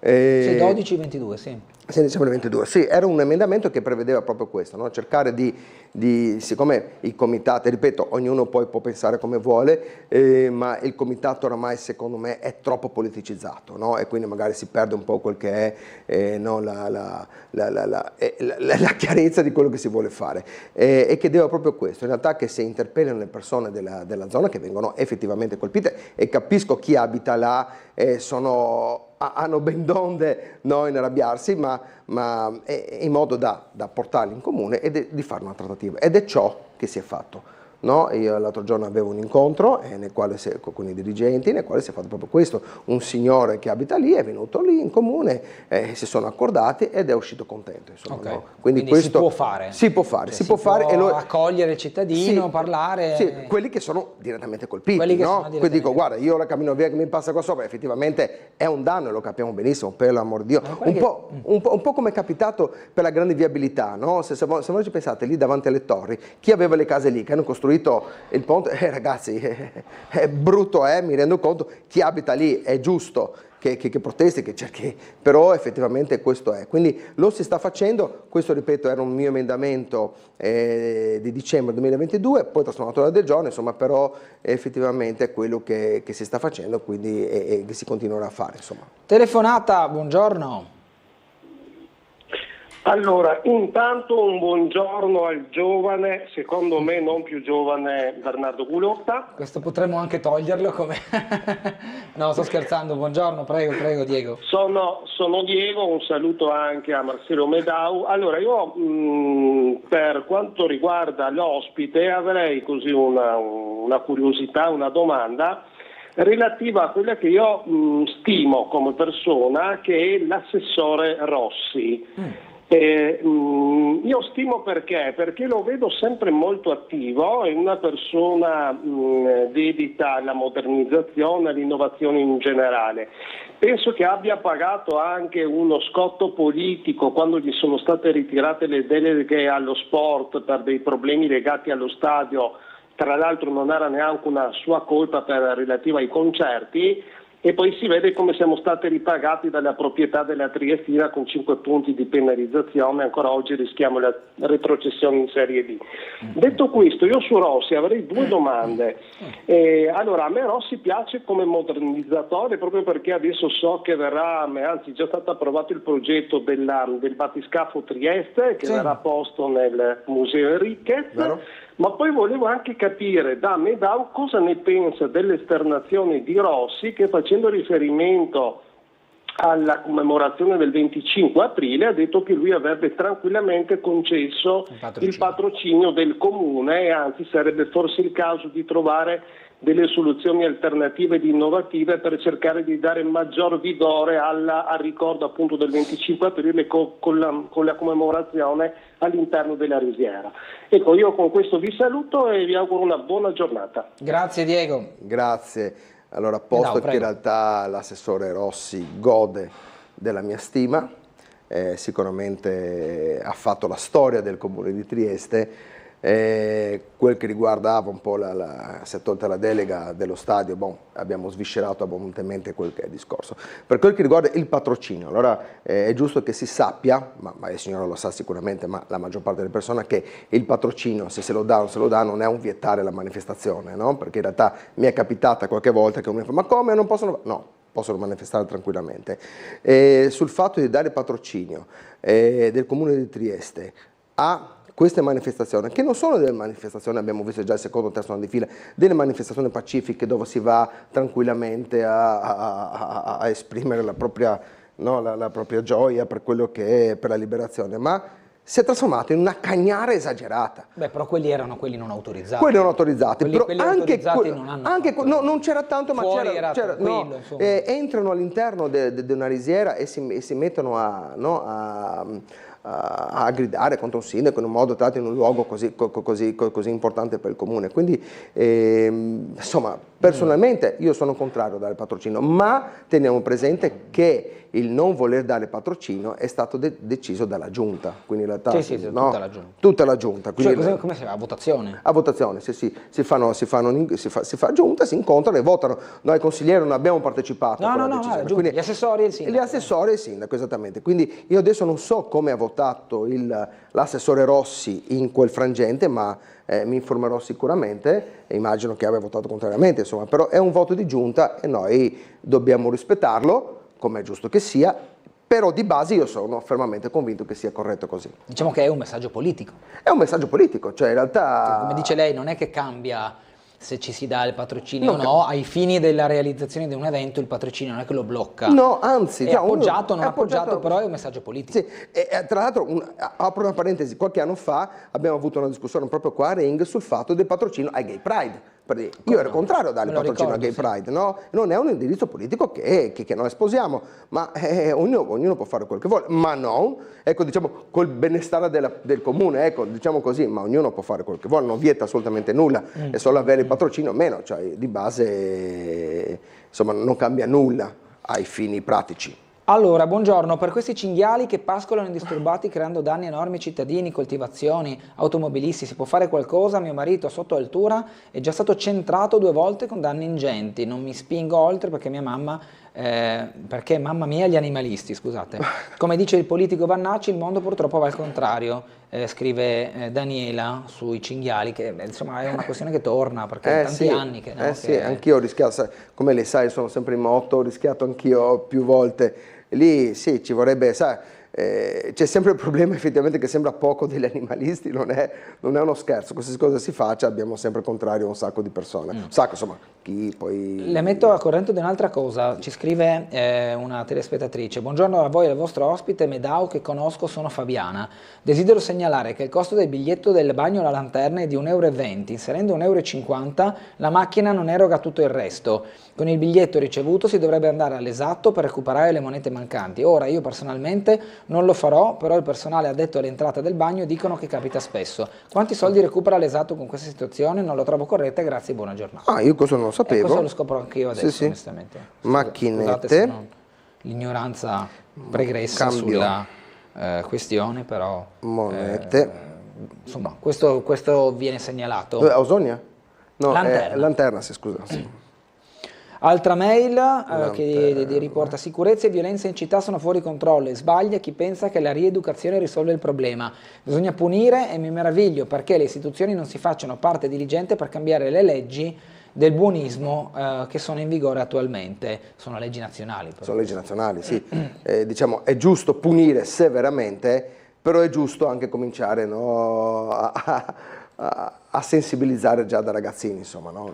A questo punto dico che in realtà per quel che riguarda anche l'assessore alla sicurezza, che non è proprio questo, però in un certo qual modo già vedere le istituzioni che entrano nelle scuole io penso che sia un qualcosa di importante. Le leggo ancora una mail prima della telefonata. La mail riporta: in riferimento alla telefonata sulla scala per i disabili e i bagni per San Giusto, aggiungo che lo sporco che si trova all'uscita dell'ascensore del parcheggio che raggiunge San Giusto, come si aprono le porte dell'ascensore si trova tanta sporcizia, non è un bel biglietto da visita per la città, basterebbe poco per rendere tutto più pulito. Quindi una segnalazione sulla sporcizia all'uscita cioè per chi utilizza l'ascensore di San Giusto si trova uno spettacolo non decente. Andiamo a una telefonata, come detto, buongiorno. Buondì.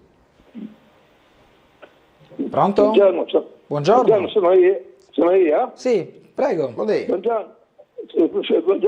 Una cosa un po' fuori da una curiosità mia, sì. Un po' fuori da quello che parlate.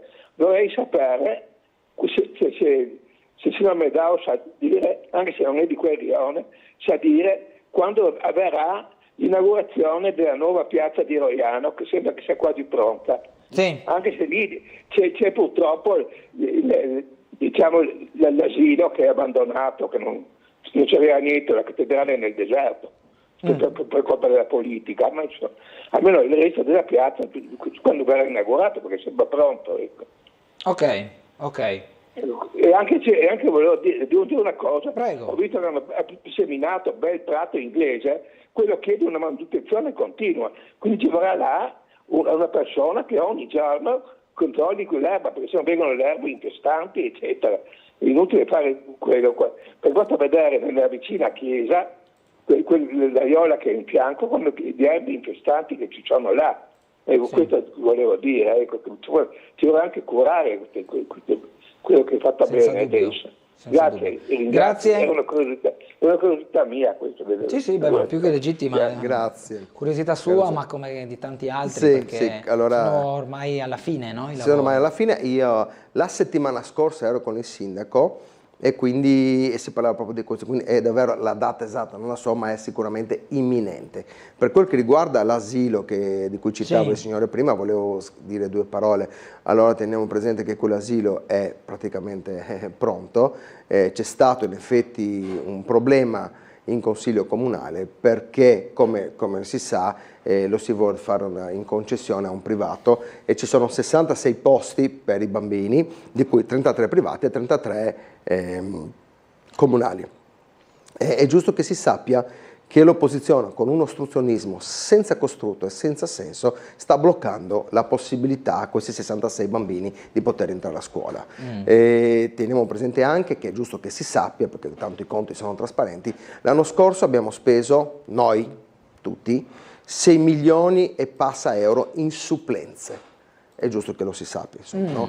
E quindi questi sono dati trasparenti, lo sanno, cioè il sindaco l'ha detto, insomma non si può verificare in qualsiasi momento, quindi è giusto che lo si capisca che in relazione anche a questo dato si fanno poi le scelte politiche in modo da ottimizzare quel che è il servizio.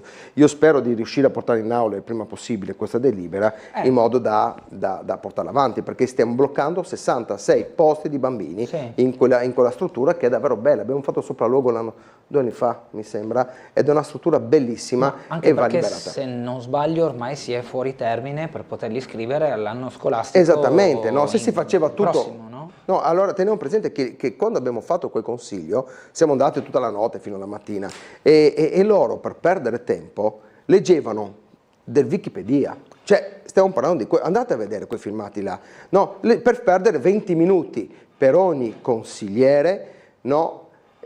Più tutti i subemendamenti.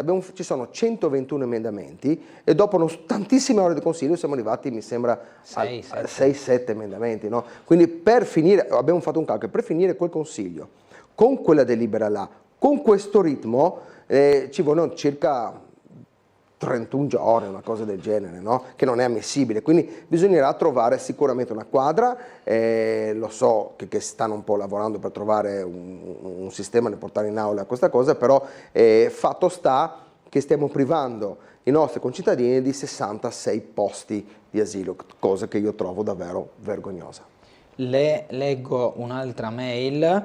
Nelle foto in allegato le trappole presenti sui marciapiedi lato sinistra dell'ultima parte di via Rossetti, vergognoso e senza parole, segnalato più volte e la risposta è stata sempre quella: la zona è in riqualificazione, la favola della ex fiera di Trieste, quel lato è resterà del comune. Da questa settimana sotto al Pino, sopra le scalette che portano al piazzale recintato ormai da anni, abbiamo anche i topi. Certamente cortesemente venite a fare un servizio. 140 segnalazioni di furto al giorno, sarebbe il caso di fare una verifica ed eventuale una smentita, scrive Alessandro. Sì, non ho seguito Ringo onestamente, non ho seguito neanche non so il dato che è stato fornito, magari sarà mia premura andarmelo a... Com'è questa storia del trappolo? Adesso le devo, perché allega delle foto e quindi adesso un attimo di pazienza che le apriamo. Ecco qua, dovrebbero essere queste qua. Allora, questa è la situazione del marciapiedi, vediamole, poi andiamo anche alla telefonata che c'è in linea. Medau, questa è la situazione dei marciapiedi, trappole penso che sia inteso io pensavo trappole, come, ho capito. Sì. Rischio di inciampo, di farsi male. Sì, qual è la zona della fiera? È la zona della fiera, sì. Qua poi ci sono questi, i cavalletti, i San Pietrini che vengono fuori, insomma, situazioni di decoro urbano da rivedere. Sì, io passerò adesso da Noncatine, oggi piove, però effettivamente lì, se vogliamo dire, quella zona lì, abbiamo avuto qualche problemino con la fiera, no? che adesso abbiamo risolto, ma effettivamente quella zona è in ristrutturazione. Se non vado errato, il progetto, quello che, non so se è rimasto quello lì, però in realtà quello che avevo visto tempo addietro, quel tratto di via diventa unidirezionale verso su. Quello è l'ultimo tratto di Via Rossetti, in modo che chi va da Via Cumano, da Piazzale De Gasperi e Via Rossetti farà quel tratto in su, quindi è ovvio che poi verranno un po' sistemato tutto quel che è il marciapiede, ma comunque signora, non so se è una signora, non mi ricordo, mi informerò senz'altro, se vuole magari mi contatti privatamente, mi trova sui social o sulla mail istituzionale, che è sempre quella, insomma, no? Vediamo di capire, mi informo e dopo sicuramente le renderò conto. Telefonata, buongiorno. Buondì. A lei, buongiorno anche al consigliere Medao. Buondì. Io volevo dire una cosa, no? Ho sentito l'altra settimana, così en passant, per televisione, per fortuna, senza danno, non è morto nessuno, no? Il problema che hanno avuto, mi pare, a Napoli o fuori Napoli, ora una funivia o della ovvia. Sì, era una praticamente hanno detto che il danno che si è rotto il cavo è stato provocato perché a un'improvvisa raffica di vento dovevano bloccare questa ovvia, no? E invece sono andati avanti e là è successo che si è rotto il cavo. Adesso io mi domando, siamo a Napoli, non so che tipo di vento può essere a Napoli, ma comunque non lavora, questo sicuro. Ma io ho parlato con tanta gente, no? A parte io personalmente che soffro di vertigini, non monterò mai nell'ovia, ma non solo, anche nella funivia. Ma tanta gente si sono spaventata e ha detto i triestini non monteranno, forse i crocieristi, ma solo loro però. La ringrazio, arrivederla. Grazie signora. Grazie signora, grazie. Allora, posto che in realtà bisogna vedere un po' il risultato delle indagini, io non so se era laborio, so che avevano appena sistemato e mi sembra di capire che il freno supplementare della cabinovia non ha funzionato, ma devo dire la verità, non ho letto la documentazione, non penso che siano neanche finite quelle che sono le indagini da parte degli inquirenti per trovare i responsabili. Quello che dice la signora effettivamente è l'unico problema effettivo della cabinovia a Trieste, cioè il vento, ma teniamo presente che la cabinovia va fino col vento a 60 km/h. Nel caso in cui dovesse superare questo limite verrà fermata per i giorni, insomma 10, 15, 20 e fatta la manutenzione, si approfitta per fare la manutenzione ordinaria, quello che serve, insomma, no? Vediamo tutti che i giorni di bora che abbiamo negli ultimi anni non sono più i giorni di bora che avevamo 20 anni fa o 30 anni fa, insomma, no? Quindi è cambiato ed è diminuito di parecchio, insomma, quindi nel caso in cui ci sarà il vento le cabinovie staranno ferme. Tra l'altro le cabinovie sono modulabili, no? Quindi in realtà passeranno ogni 20 secondi. Però se tu invece quando le metti su, le puoi, un po' come in montagna, chi va a sciare sa come funziona, le puoi allargare, puoi mettere di più, di meno, insomma, e quindi continua magari in 30 secondi, in 40 secondi. Nel caso in cui però ci sarà il vento, signora, sicuramente si fermerà. E però cerchiamo di fare un po' mente locale. Anche quest'anno, quanti giorni di bora effettiva c'era? Io mi ricordo forse una decina, una quindicina, non mi ricordo. No? E quindi sono pochi giorni in relazione a 365 giorni. Ripeto, questi qua sono dati tecnici senza voler andare a dire chi è a favore o chi è contrario, insomma, no? Però questo è. Un'altra mail, premetto che ho votato Fratelli d'Italia e proprio l'ospite in studio Medao. Sapere che entrano nelle scuole per il problema giovanile mi va bene, ma penso che il problema maggiore sia dovuto ai minori falsi e non accompagnati, senza nessun controllo e su cui nessuno vigila. Visto che paghiamo 130 euro al giorno per questi baby, vorrei che si facesse qualcosa di serio e incisivo per toglierli dalle strade e dalle piazze. Le leggi sono nazionali, ma al governo c'è il centrodestra che ho votato, per cui mi aspetto che vengano cambiate le leggi, visto che il Partito Democratico non ha avuto difficoltà a scriverle. Quindi diciamo che c'è un allineamento in questo momento di intenti, se ci riferiamo a Friuli Venezia Giulia, tanto alla città quanto al governo quanto alla regione. Ha perfettamente ragione per quel che riguarda questi minori che girovagano in giro per città, tra l'altro anche sai, non avendo documenti, una 18, 20, 16, insomma non si capisce bene, il problema è piuttosto importante. Teniamo presente, io voglio sottolineare che non è una cosa così semplice, abbiamo una sinistra, abbiamo anche Schiavone stesso che sono lì a proteggere queste persone come fossero, no, insomma, meglio che non mi esprima. Quindi è un problema grosso. Bisognerebbe sicuramente essere un po' più rigidi. Teniamo presente che poi lì, qui andiamo di mezzo alla Costituzione, sono di mezzo tante cose che non è così semplice da cambiare. Insomma. Sentiamo ancora una telefonata, buongiorno. Buondì. Buongiorno. Buongiorno a lei e buongiorno al consigliere Medau. Buondì. Prego. Allora, io sono un po' preoccupata come nonna per il problema amianto. Allora, primo volevo chiedere al consigliere, avevo già parlato con lui tempo fa, per quanto riguarda l'amianto nel vecchio inceneritore. Adesso il vecchio inceneritore di via Giarizzole è affittato a una ditta che lascia là in deposito determinate qualsiasi cosa. Si era chiesto di poterlo bonificare e di darlo in consegna al gruppo che si occupa del carnevale triestino. E era stato detto che non si può proprio perché c'è amianto. Allora, c'è o non c'è? Perché mi sembra assurdo che una ditta possa avere in deposito tutte le sue cose se c'è amianto. Questo è uno. Secondo, quello più importante invece, la scuola San Giusto di via Trissino. Sì. Qualcuno dice, i tecnici dicono che non c'è amianto, quindi si può rientrare. L'assessore Lodi dice che c'è, che non c'è.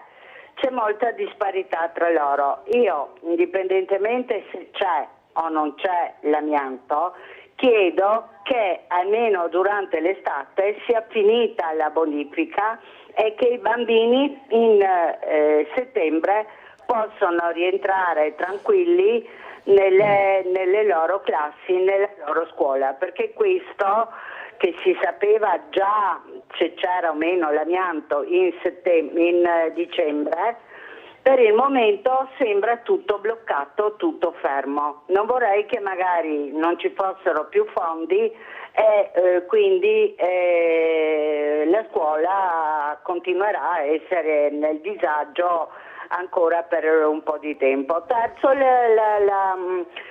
la Piazza Unità. È inutile rifare 100 volte la Piazza Unità quando poi si creano palchi, entrano camion di una certa tonnellata e che rompono le piastrelle. È una cosa logica, quindi inutile mettere soldi in continuazione se non si decide di lasciare la piazza bella com'è senza intervenire con altre cose. Grazie consigliere Medau, buongiorno. Grazie. Medau. Allora, voglio fare una premessa che nel caso in cui, parlo della scuola di via Trissino, ci fossero delle pericolosità, è ovvio che nessuno è così pazzo da mandare i bambini a scuola, insomma, no? Sul fatto dell'amianto, che c'è o non c'è, effettivamente io non lo so. Teniamo presente che però l'amianto è pericoloso solamente se si disperde nell'aria, no? Sotto le piastrelle, sotto i pavimenti in genere, in tante situazioni ci sono, non so se c'è nella scuola o meno, questo io non lo so, no? Mi informerò sicuramente, ma ripeto, i bambini non sono e non saranno mai in pericolo perché è la priorità di tutti noi e questo è destra, sinistra, centro, dirigenti, politici, tutti quanti, questo è un dato di fatto e non è oggetto di discussione. Per quel che riguarda invece Giarizzole, il vecchio inceneritore, anche qui in realtà è un magazzino, perché mettono anche tanti masegni sono messi lì, no? Sul fatto dell'amianto io non lo so, avevamo fatto una un sopralluogo, ma ancora 3-4 anni fa, e non si doveva fare una bonifica, poi non so se l'hanno fatto o meno, insomma, no. Sul fatto di dare questo alle associazioni che curano il carnevale, a me sembra una roba simpatica, sono sincero, una roba interessante, dato c'è bisogno in questo spazio, io mi informerò sicuramente, anche perché rifacendo la Piazza Unità probabilmente utilizzeremo anche i Masegni che sono lì e quindi in realtà liberiamo un po' di spazio. Sul fatto del carnevale mi piace molto, e nel caso in cui ci fosse la possibilità è ovvio che siamo tutti contenti di poter dare uno spazio in più per una situazione che creano, che è favolosa. Insomma. Avete consigli oggi? No, oggi no. Ok. Oggi no. Quindi oggi prossimo no. appuntamento. Prossimo appuntamento lunedì prossimo, abbiamo più di qualche delibera da discutere, quindi insomma saremo lì. Viene lei? Non lo so, non so il turno di domani, figuriamoci di lunedì prossimo. Grazie Medao, buona giornata e buon lavoro. Grazie anche a voi, un bacione a tutti i telespettatori e grazie per l'invito. Pubblicità, a tra poco.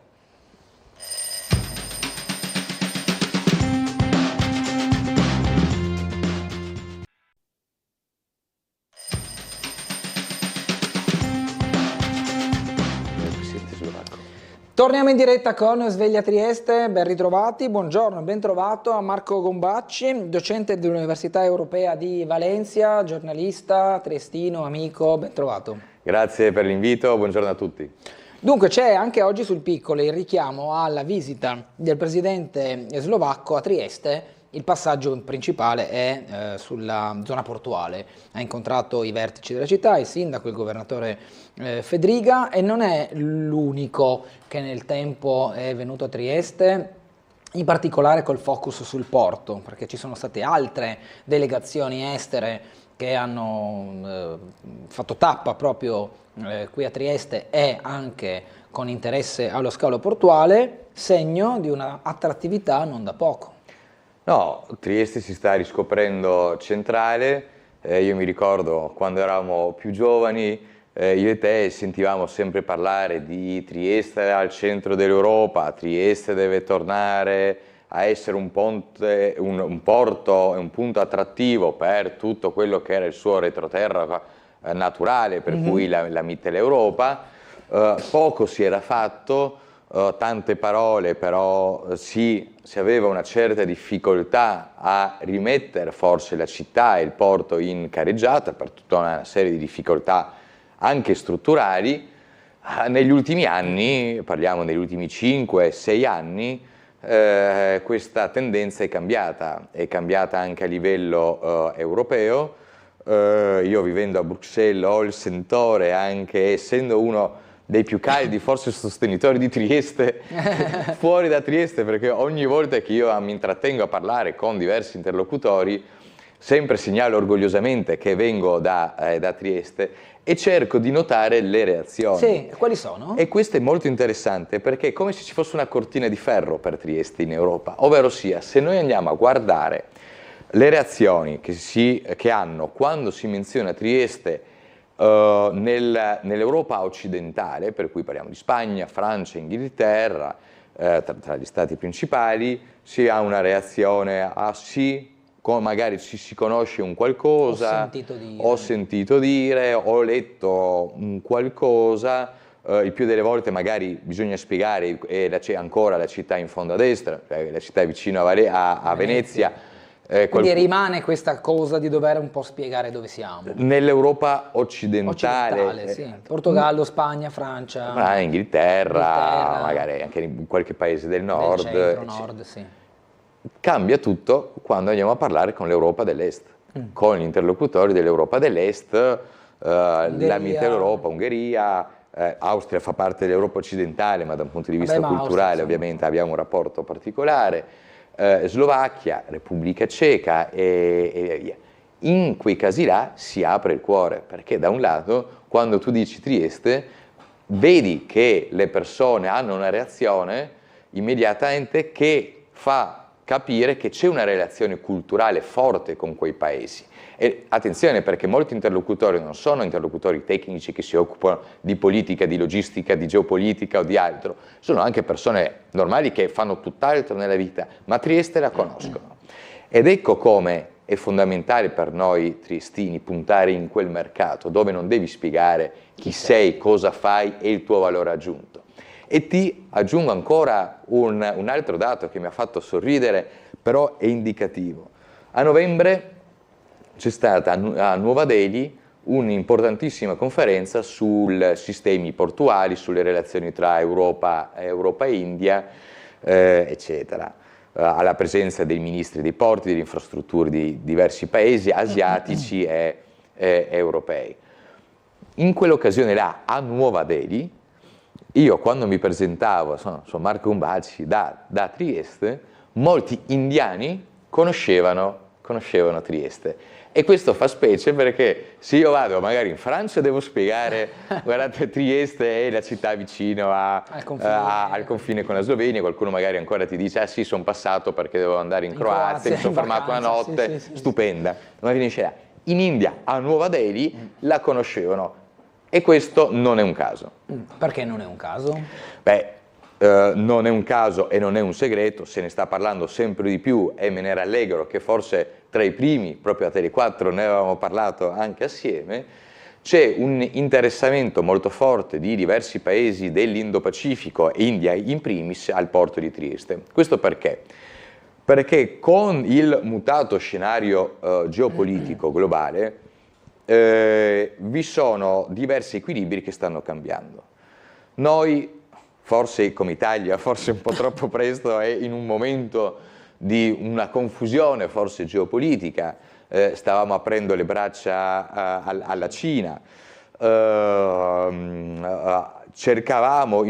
pensavamo anche prima della guerra russo-ucraina che il mondo fosse globalizzato e che tutto quanto fosse rosa e fiori, che gli imperi, i cosiddetti imperi, continuassero a essere solo uno, ok? Mentre gli altri sarebbero stati probabilmente dei partner o no. Questo è stato un gravissimo errore di analisi geopolitica, di analisi strategica, perché diversi paesi, e Cina in primis, non avevano la minima intenzione di essere dei partner con l'Occidente, ma avevano un disegno egemonico geopolitico per avere sempre un'influenza maggiore in diversi stati chiavi per contrastare l'egemonia statunitense. Noi questo non ce ne eravamo resi conto. Tutti, tantissimi, non tutti ma tantissimi. Le cose sono cambiate, la globalizzazione non ha dato gli effetti che si speravano, l'ingresso nel WTO, nell'Organizzazione del Commercio Internazionale della Cina, forse non è stata una scelta lungimirante. Noi abbiamo deciso in epoche precedenti anche di delocalizzare tutta una serie di attività industriali in Cina, però ovviamente per i costi ridotti. Abbiamo delocalizzato anche determinate attività strategiche, come la produzione di acciaio o di altre tecnologie che sono fondamentali, strategiche per le industrie europee o occidentali, e improvvisamente ci siamo resi conto che la Cina non era un partner, la Cina era un rivale sistemico e strategico dell'Occidente. Ecco come bisogna cercare di capire come uscire da questa situazione. In primis, venga benevenuta la scelta di uscire dell'Italia dalla via della seta, dal memorandum. Non è stata rinnovata, non è mai stata implementata, ma aveva un forte valore geopolitico anche solo la firma del memorandum.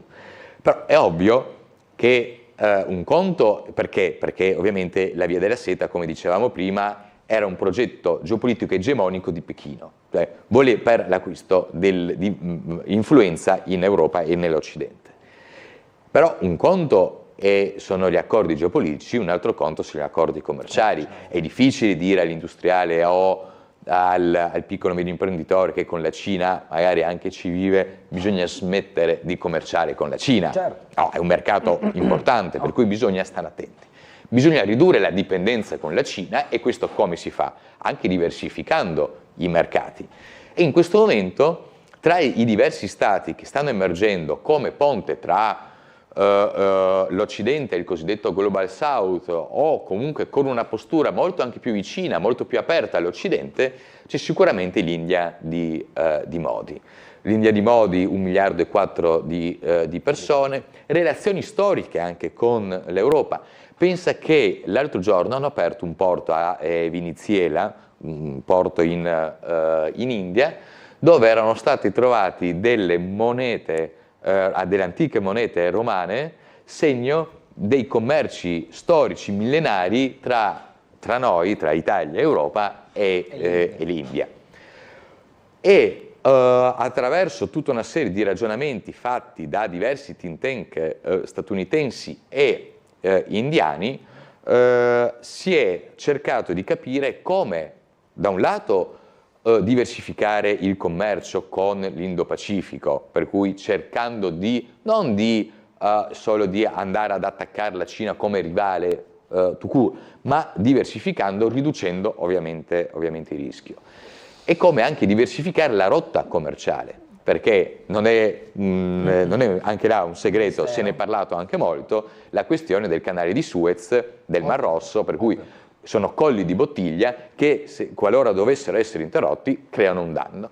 Ed ecco l'idea di creare un corridoio commerciale ed infrastrutturale per il commercio ma anche per l'energia, che veda coinvolto l'Indo-Pacifico, per cui prevalentemente un mercato importantissimo come può essere quello indiano, passando per il Medio Oriente, per cui Arabia Saudita, Giordania, Israele, e da Israele il Mediterraneo. Importantissimo per tutti i porti del Mediterraneo europei, ma qual è il porto del Mediterraneo meglio posizionato da un punto di vista geografico, infrastrutturale e tecnico, anche strategico, è ovviamente il porto di Trieste. Ed ecco come i fari europei, indiani e statunitensi sul porto di Trieste si sono riaccesi. E il porto di Trieste è stato individuato anche per tutta una serie di investimenti che sono stati fatti nel passato per i collegamenti col nord e dell'est Europa. Per cui gli altri porti europei, che magari potrebbero anche in un futuro far parte di questa nuova via del cotone, viene chiamata, non hanno la posizione strategica che ha Trieste. Da un lato abbiamo il Pireo, che ha già un problema grosso perché i cinesi sono penetrati pesantemente nel porto del Pireo, ma non hanno le infrastrutture per arrivare al nord Europa, devono passare attraverso i Balcani. Tutti i Balcani che hanno una situazione politica anche, diciamo, instabile. E anche sparpagliata. Sparpagliata, ma soprattutto le infrastrutture dei Balcani sono state anch'esse penetrate dai cinesi, per cui anche là andiamo sempre a andare a sbattere contro una strategia del cosiddetto dragone volta anche ad avere un'influenza importante nel passaggio delle diverse merci. Il porto di Marsiglia non è collegato così bene al nord Europa, al mercato tedesco e ai mercati dell'est Europa. Ecco come Trieste risulta di nuovo strategico. E per concludere la frase con un qualcosa che forse a noi triestini fa anche molto piacere, è stato il barone Revoltella essere uno dei principali finanziatori dell'apertura del canale di Suez. Sono state le famiglie come i Ghega a investire nelle infrastrutture del porto di Trieste verso l'est e verso il nord Europa, la Mitteleuropa, andando a fare alcune ricerche. Io ho rivisto i volantini pubblicitari dell'Oide triestino dell'epoca che aveva la rotta verso Bombay.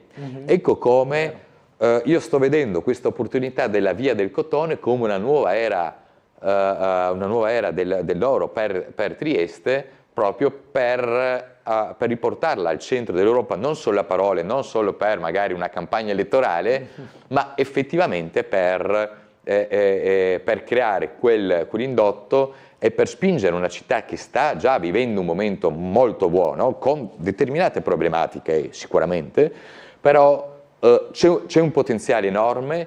Ritengo che soprattutto la classe anche imprenditoriale e la classe politica triestina, ma anche del Friuli Venezia Giulia, possono avere anche la maturità che magari la classe politica non ha in tutte le parti d'Italia o d'Europa, la stessa maturità, per concentrarsi e unirsi quando si parla di un interesse cittadino e regionale. Forse noi viviamo in questo caso l'opportunità per unirci e difenderci, perché ricordiamo che quando c'è da difendere un interesse nazionale o di qualche città, molte città riescono a unirsi. Dobbiamo farlo anche noi e ne abbiamo la possibilità.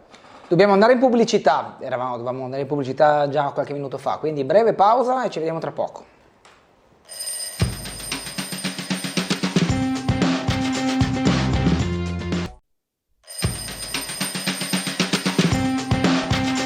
Ben ritrovati in diretta con Sveglia Trieste in compagnia di Marco Gombacci, giornalista e docente dell'Università Europea di Valencia. Abbiamo una telefonata, buongiorno. Pronto? Sì, pronti? Sì. Pronto? Prego, buongiorno. Eccolo. Allora io ascolto questa relazione di questo signore molto accesa anche. Solo volevo dire, il porto di Trieste va molto bene, ma la ferrovia che dal porto collega avanti è quella di Carlo Ghega del 1860. Sarebbe opportuno metterla a nuovo, in quanto è molto pericolante tutta la zona che passa per il Costone fino al bivio di Aurisine. E adesso che passano tutti questi treni con tutti questi container, non so se tutta quella zona che è scavata nella roccia sopra la costiera ha le caratteristiche geologiche di sostegno di tutto quel peso. Sarebbe tutto da verificare, o se no fare un nuovo tracciato come ha fatto a Capodistria. Grazie. Grazie, ecco. Questa è un'osservazione molto puntuale, perché effettivamente se noi parliamo di di un hub strategico, non solo per Trieste, non solo per l'Italia, ma per l'intero Occidente, è ovvio che tutta una serie di investimenti devono essere fatti. È chiaro. Ci deve essere un rafforzamento dei collegamenti infrastrutturali che collegano Trieste verso il nord Europa e l'est Europa. Effettivamente, giustamente il telespettatore ha citato Ghega, il tracciato è ancora quello di qualche epoca fa. Ci deve essere, dal mio punto di vista, adesso tralasciando la questione tecnica, se il territorio è geologico, da un punto di vista proprio geologico, permette di fare questo, o ci possono essere anche altri tracciati, per cui anche le soluzioni possono essere complementari, sì. Però sicuramente un potenziamento della rete infrastrutturale, che già c'è, però necessita di un potenziamento, è un tema che deve essere messo all'ordine del giorno. È importante poi cercare di anche fare squadra, okay, e capire come Trieste può essere la punta, diciamo, d'attacco di un sistema che dopo può vedere diversi anche interlocutori, capire come meglio ottenere il risultato che si vuole avere. Altra telefonata, buongiorno. No, allora le leggo una mail. Chiedo, il governo Letta portò a Trieste il presidente della Russia Putin. Visto che non riesco a trovare quali accordi siano stati presi tra le parti, vorrei avere un'opinione dal suo ospite. Ringrazio anticipatamente. Vero, ci ricordiamo tutti sì, in Piazza Unità, la Russia di Putin arrivare con il primo ministro Letta del Partito Democratico, in un'epoca è cambiata la storia nel frattempo. Sì. È ovvio che noi, il nord-est italiano, per cui parliamo anche del Triveneto, non solo il Friuli Venezia Giulia e Trieste, ma anche l'est europeo con la Russia ha sempre intrattenuto diversi rapporti importanti. Per dire anche i rapporti che come Italia abbiamo sempre avuto con la Russia, uno dei primi stati europei a riconoscere la Russia bolscevica è stata l'Italia fascista di Mussolini. Per dire, anche l'Italia capitalista degli anni 60-70, la Fiat Agnelli aveva aperto a Togliattigrad uno stabilimento Fiat, per cui abbiamo sempre intrattenuto tutta una serie di rapporti commerciali con la Russia, forse, e mi ricordo anche delle frasi dell'allora ministro dell'industria Calenda, che andando a San Pietroburgo diceva: abbiamo portato tutto il sistema imprenditoriale ed industriale italiano, qua ci manca solo il Colosseo. I rapporti che Berlusconi ha avuto con Putin, strettissimi. È ovvio che noi con la Russia, dal mio punto di vista, abbiamo fatto anche tutta una serie di errori precedenti alla guerra, ovvero sia noi sempre guardavamo alla Russia come se fosse una potenza regionale. La Russia e soprattutto la Russia di Putin, ma poteva essere anche la Russia di qualche leader del Partito Comunista o ancora prima di qualche zar, non pensa cosa il mondo può fare per la Russia, ma cosa la Russia può fare per il mondo, hanno una diversa percezione. Noi pensavamo forse che bastava il commercio per avvicinarsi alla Russia o per avvicinare la Russia a noi e non anche una sorta di intendimento, anche delle diverse alterità che ci sono tra Europa, tra Italia e Russia.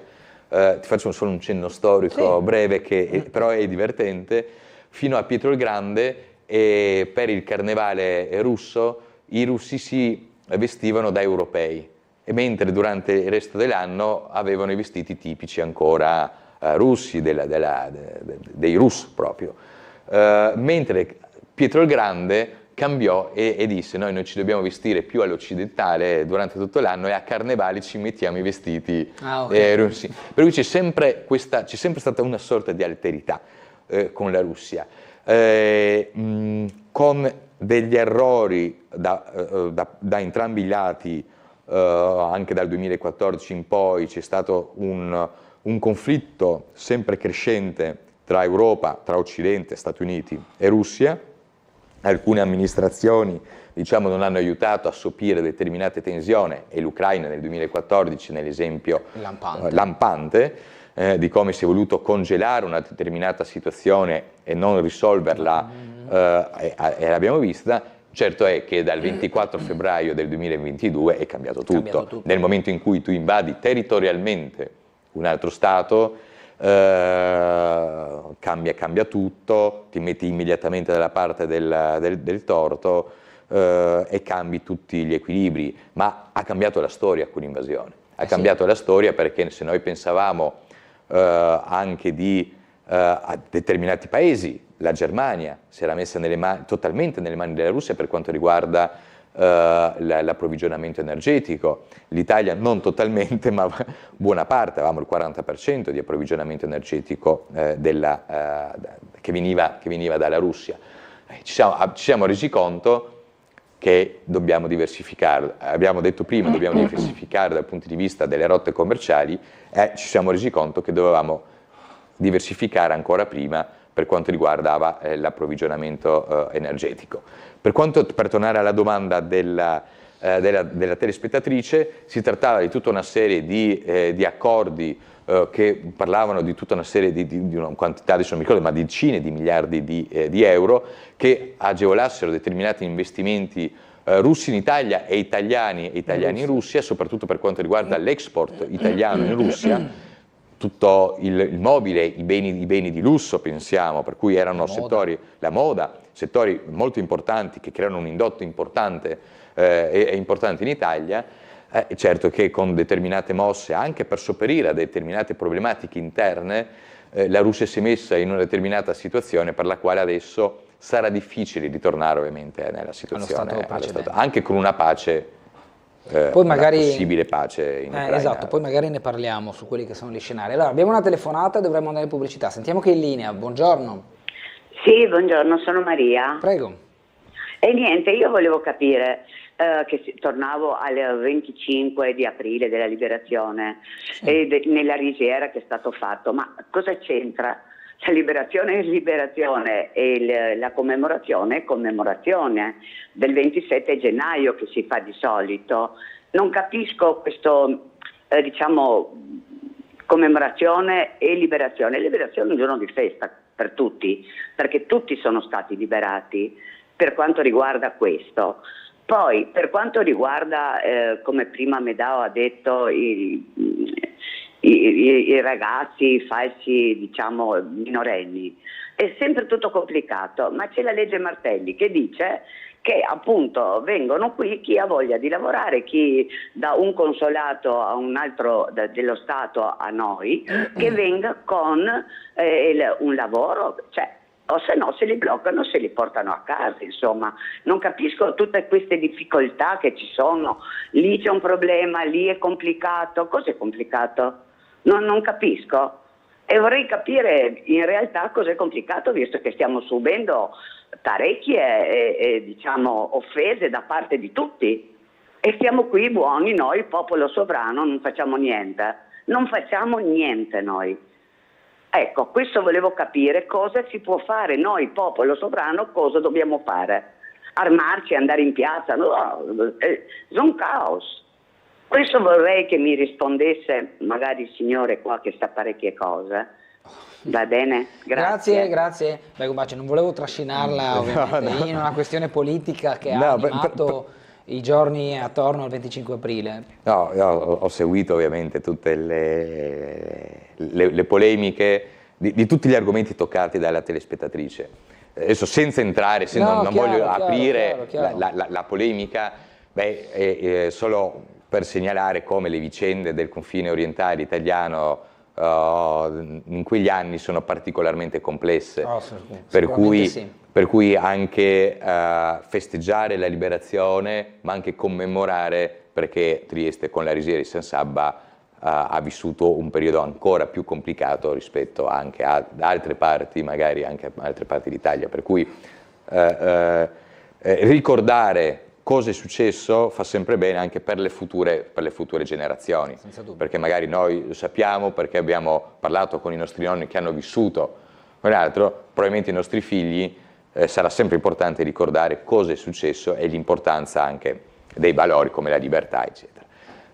Per quanto riguarda invece la questione dei minori, senza entrare negli aspetti legali, ho letto negli ultimi report di Frontex, che è l'agenzia proprio europea per il controllo delle frontiere esterne dell'Unione Europea, che parlava di un calo importante delle entrate dei migranti dalla rotta balcanica. Queste entrate, magari questa riduzione delle entrate non si vedono ancora perché bisogna aspettare l'onda lunga di questa riduzione, però sicuramente c'è una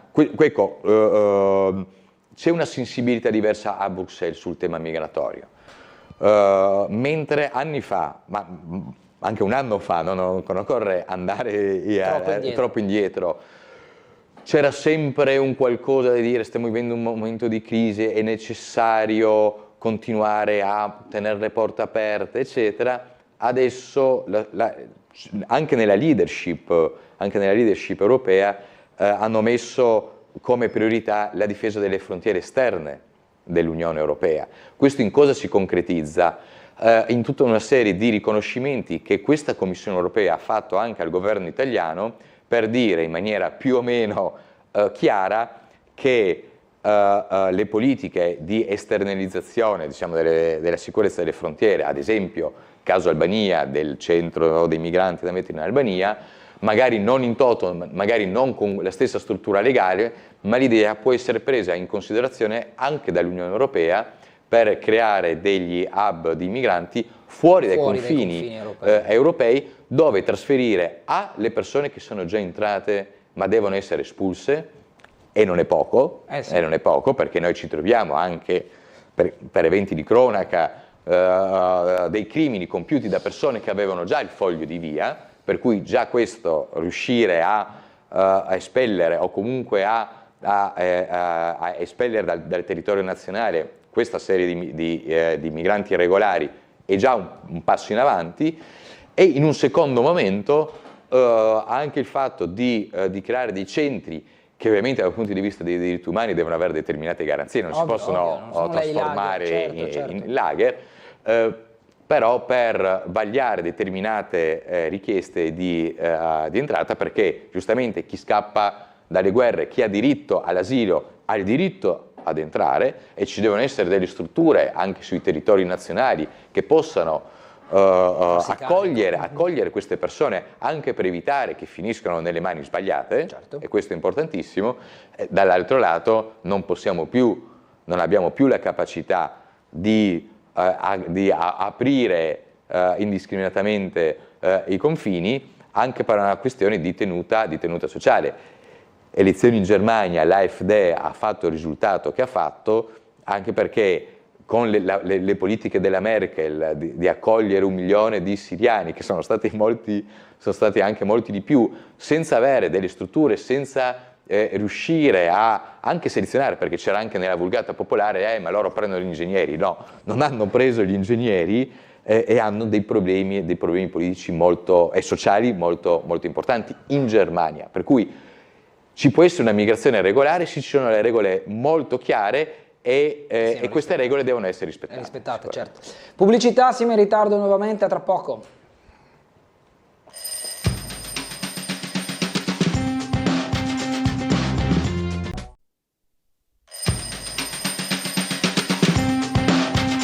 Torniamo in diretta con Sveglia Trieste, sempre in compagnia di Marco Gombacci, giornalista e docente dell'Università Europea di Valencia. Ancora una telefonata, buongiorno. Buongiorno a lei, suo ospite, sono Gino. Prego. A proposito del discorso relativo alla Cina, sì. Il fatto di spostarsi sull'India alla fine però non cambia il problema, perché la Cina ci ha rovinato economicamente, no? Avendo manodopera a basso costo e quindi distruggendo le nostre industrie. L'India, siamo sempre lì, ha manodopera a basso costo, sono intelligenti perché hanno università di tutto rispetto e quindi noi saremo sempre nella situazione di importare merci che noi non possiamo produrre perché i nostri sono costi più alti. E quindi cosa cambia? Mi pare che c'è un po' di confusione nelle scelte che si stanno facendo in questo momento. Poi volevo dire che lei ha detto il percorso della canapa, no? Era l'alternativa a quello della seta. Del cotone. Anche Israele sta attivando un tracciato di collegamento tra il Golfo di Aqaba, del porto che ha Israele nel Golfo di Aqaba, attraverso il deserto fino al Mar Mediterraneo, un sistema fatto tipo il canale di Panama, no? Con sollevamento delle navi e portarle fino che si chiama canale Ben Gurion, che è forse una delle varie ragioni per cui i palestinesi sono tanto martoriati perché devono evacuare quella zona. Poi ancora una cosa volevo dire, sul discorso di Trieste, nell'allegato ottavo, il punto quinto dice che le merci che transitano per il porto libero di Trieste devono essere praticamente avere gli stessi trattamenti per qualsiasi nazione che vi transita. Questo significa che praticamente in caso di quello che si sta delineando adesso di questi dazi eccetera, il porto di Trieste avrebbe una situazione che potrebbe in qualche maniera far bypassare tutte queste cose. Volevo appunto, questo è molto poco chiaro, ma se lei ha qualche notizia in più la ringrazio. Grazie a lei. Diciamo che la prima e l'ultima domanda possono essere messe assieme, no? Sì. Perché bisogna stare attenti a non commettere, come diceva giustamente il telespettatore, lo stesso errore che abbiamo commesso con la Cina. Certo. Infatti non c'è questo rischio? Allora, con la Cina noi abbiamo delocalizzato, cioè noi abbiamo trasportato tutta la produzione di determinati settori in Cina. Non producevamo più in Italia, in Europa o negli Stati Uniti e questo ha creato povertà. E la strategia dei dazi di Trump cerca in maniera molto colorita, in un certo senso, però cerca di mettere un freno a questo. Cioè di rilasciare gli asset interni. Di rilanciare la produzione interna, certo, per creare lavoro, per creare indotto e economia. L'economia di una potenza non si può basare solo sulla finanza. Okay? Ci deve essere l'economia reale, ci devono essere i posti di lavoro. Trump ha vinto per quello. Trump ha vinto non grazie, e questa è una cosa risaputa, ma non grazie all'elite del cinema hollywoodiano di Los Angeles o ai grandi uffici legali di New York. Ha vinto con un voto che nella cartina geografica si vede plasticamente, dove al centro degli Stati Uniti d'America, quella che era la parte fondante dell'industria statunitense, adesso è ben rappresentata nel libro di Vance, il vicepresidente, che dice: noi abbiamo dei seri problemi sociali, economici, culturali in queste aree che sono la vera America. Per cui la tecnica negoziali di Trump per quanto riguarda i dazi e economica cerca di dare una risvolta a questo. E l'Europa deve stare anche molto attenta, perché aprire una via del cotone non vuol dire delocalizzare in India o affidarsi per l'intera produzione, ma vuol dire aprire determinati mercati anche per le esportazioni europee, per cui ma anche per gli investimenti, perché una società, per la cosiddetta internazionalizzazione non vuol dire delocalizzazione. Internalizzazione vuol dire anche investire in un determinato paese, come può essere quello indiano, per creare ricchezza, per mantenere anche certe volte la produzione nel paese di origine. E questo è un aspetto estremamente importante per evitare di fare lo stesso errore che avevamo fatto con la Cina, quando la globalizzazione sembrava sembrava che andasse tutto bene. E in un secondo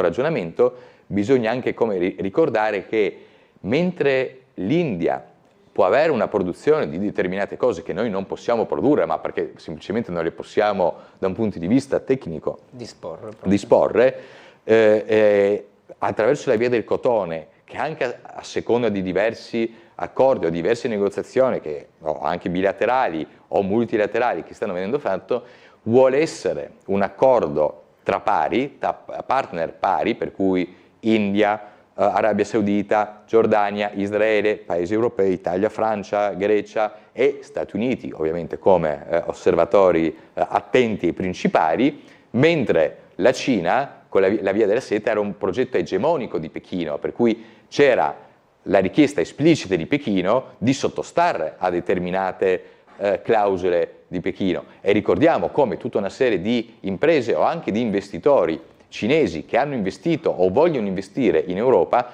sono direttamente riconducibili al Politburo comunista di Pechino, per cui nel momento in cui per una ragione geopolitica o politica non si vuole produrre o si vuole chiudere una determinata produzione perché c'è un interesse cinese dietro, ecco, questa produzione viene chiusa. E ringraziamo le strutture amministrative e istituzionali italiane che hanno creato quel golden power, per bloccare determinate acquisizioni ostili in determinati settori strategici, perché altrimenti noi rischiamo, come Italia, a un momento di trovarci a vivere solo di turismo, cosa che va bene se fa parte di un mix del PIL, ma non possiamo vivere solo di turismo. Dunque, abbiamo un'altra telefonata, buongiorno. Scusa Bernardo, sono Dino, buongiorno. Prego Dino. Volevo fare un appunto e chiedere una cosa al tuo ospite, che cose interessanti. Allora, io volevo, se si ricorda lui, negli anni '80, quando c'era ancora il ministro degli esteri, l'onorevole Andreotti, qui a Trieste, in Piazza Unità, presso la sede dell'OIB, è stato fatto un incontro con i rappresentanti con il ministro degli esteri austriaco, il quale aveva chiesto, visto che appunto Carlo VI nel 1719 tramite Maria Teresa avevano fatto i punti franchi, di prendere il porto di Trieste, visto che era la parte vecchia, veniva usata soltanto per deposito di caffè di alcuni imprenditori triestini, per 99 anni, e volevano rilanciare appunto quello che adesso si sta facendo, cioè le zone franche per l'interesse internazionale, dove anche le altre nazioni usufruivano di questo porto perché c'erano i punti franchi, logicamente pagando le tassazioni molto più basse, e però dopo aver visto e analizzato il progetto a Roma, purtroppo l'Italia l'ha rigettato. Dopo abbiamo aspettato 40 anni fino a quella famosa notte che l'onorevole Francesco Russo ha fatto passare quella delibera in Parlamento e si è ripreso questo discorso. Ora dico, giustamente siamo al centro dell'Europa, Trieste è sempre stata una città mitteleuropea, sempre importante per il commercio, sotto l'Austria è la seconda città importante per i porti, per le navigazioni, per le case di spedizioni e tante cose. Ma oggi come oggi, che vedo questo porto vecchio, cioè vedo tante proposte e fino adesso non ho visto nulla di concreto ancora a parte diciamo questa società che dovrebbe fare addirittura degli immobili, secondo il tuo ospite stiamo andando verso la strada giusta per questo sviluppo di questa nostra città. Quindi del Porto Vecchio, Dino? Cioè, sì, del Porto Vecchio, ecco. Okay. E poi io, se non dimentico, o se non sbaglio, mi sembra che addirittura quando c'era il primo governo Conte assieme alla Lega, avevano firmato già qualcosa per la via della seta con la Cina, ecco. E poi si è bloccato tutto, ecco, poi parlavamo di una decidazione mezzo. Grazie Bernardo e buon Grazie. Ecco, allora diciamo che provo a sintetizzare la domanda è se per Porto Vecchio stiamo andando nella direzione giusta, secondo la tua opinione.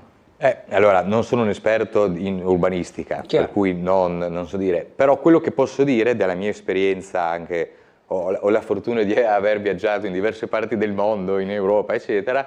Ho visto diverse città che hanno riqualificato in una maniera molto simile di come si intende riqualificare il Porto Vecchio, ricreando delle zone urbane che erano morte, ricreandole e facendole diventare un nuovo centro cittadino o comunque delle aree vivibili, delle aree che possono essere un'attrazione sia dal punto di vista turistico ma anche da un punto di vista imprenditoriale e da un punto di vista anche di servizi. Per cui, ripeto, l'ho visto in diverse capitali e città europee, non da ultima ad esempio Varese, dove proprio insegno, ci sono diverse aree che erano delle aree degradate, chiuse addirittura alla cittadinanza, dove invece sono delle aree adesso rinate, dove non solo il turista ma anche il cittadino di Valencia va a fare la passeggiata, a usufruire di determinati servizi. Ci sono diverse anche imprese che hanno deciso di inserirsi e mettere nella sede legale in quelle determinate aree, per cui è stata rivitalizzata in maniera positiva. Ecco, non sono state create quelle cattedrali nel deserto come all'inizio si pensava. È un dibattito ovviamente che c'è stato in tutte le città, c'è a Trieste, però sicuramente io sono sempre dell'idea è meglio fare che continuare sempre a dire no, non si può, eccetera. Per cui da questo punto di vista. Dal punto di vista invece dell'incontro tra Andreotti, il ministro austriaco a Trieste, non so il caso specifico, non conosco il caso specifico degli anni '80, però bisogna ricordarsi che Trieste per molti anni, dopo il 1954, era stata un po' dimenticata, diciamo, dall'Italia. Cosa che non sta succedendo, c'è stata un'inversione di rotta soprattutto negli ultimi anni e sicuramente la piena attuazione del Portofranco di Trieste anche in questa situazione di guerra commerciale può far rinascere Trieste e la via del cotone di cui avevamo detto prima può essere la spinta giusta proprio per spingere e per chiedere la piena attuazione del Portofranco. E effettivamente non voglio essere romantico di tornare in tempi passati, ma Trieste ha veramente la possibilità di crescere. Però che tipo di, in qualche modo, accortezza deve avere l'Italia per far sì che sia all'interno di questo circuito della via del cotone un partner serio, affidabile, ma soprattutto pronto alla sfida? Perché ci sono anche altre città che rivendicano di poter essere loro il canale di passaggio o magari di arrivo marittimo e quindi dopo di sviluppo terrestre di tutti questi commerci, perché la concorrenza sappiamo essere forte dalla Francia ma anche dalla Grecia. L'abbiamo detto prima, Pireo ha tutta una serie di problematiche strutturali, infrastrutturali e geografiche, cioè una volta arrivata al Pireo, prima di arrivare ad Amburgo hai voglia.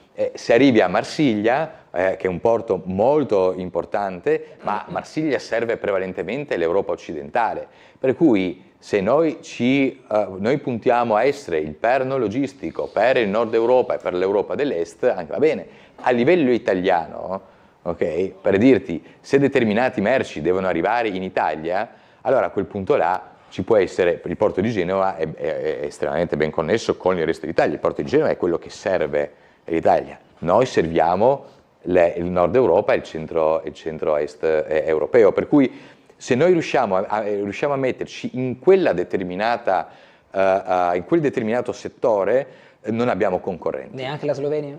Beh, la Slovenia sicuramente col porto di Capodistria o la Croazia col porto di Fiume possono essere dei porti interessati a questo, ma da un punto di vista anche della profondità delle acque, delle infrastrutture, ma anche da un punto di vista politico, perché questi accordi hanno anche molto un aspetto politico, dobbiamo ricordarci che noi siamo l'Italia. Certo. E quando c'è una relazione particolare è molto stretta anche tra Modi e Meloni, addirittura c'è l'hashtag su X, su Twitter, Melodi, per far capire quanto... L'ero perso, a riprova di quanto usa i social network. Vabbè.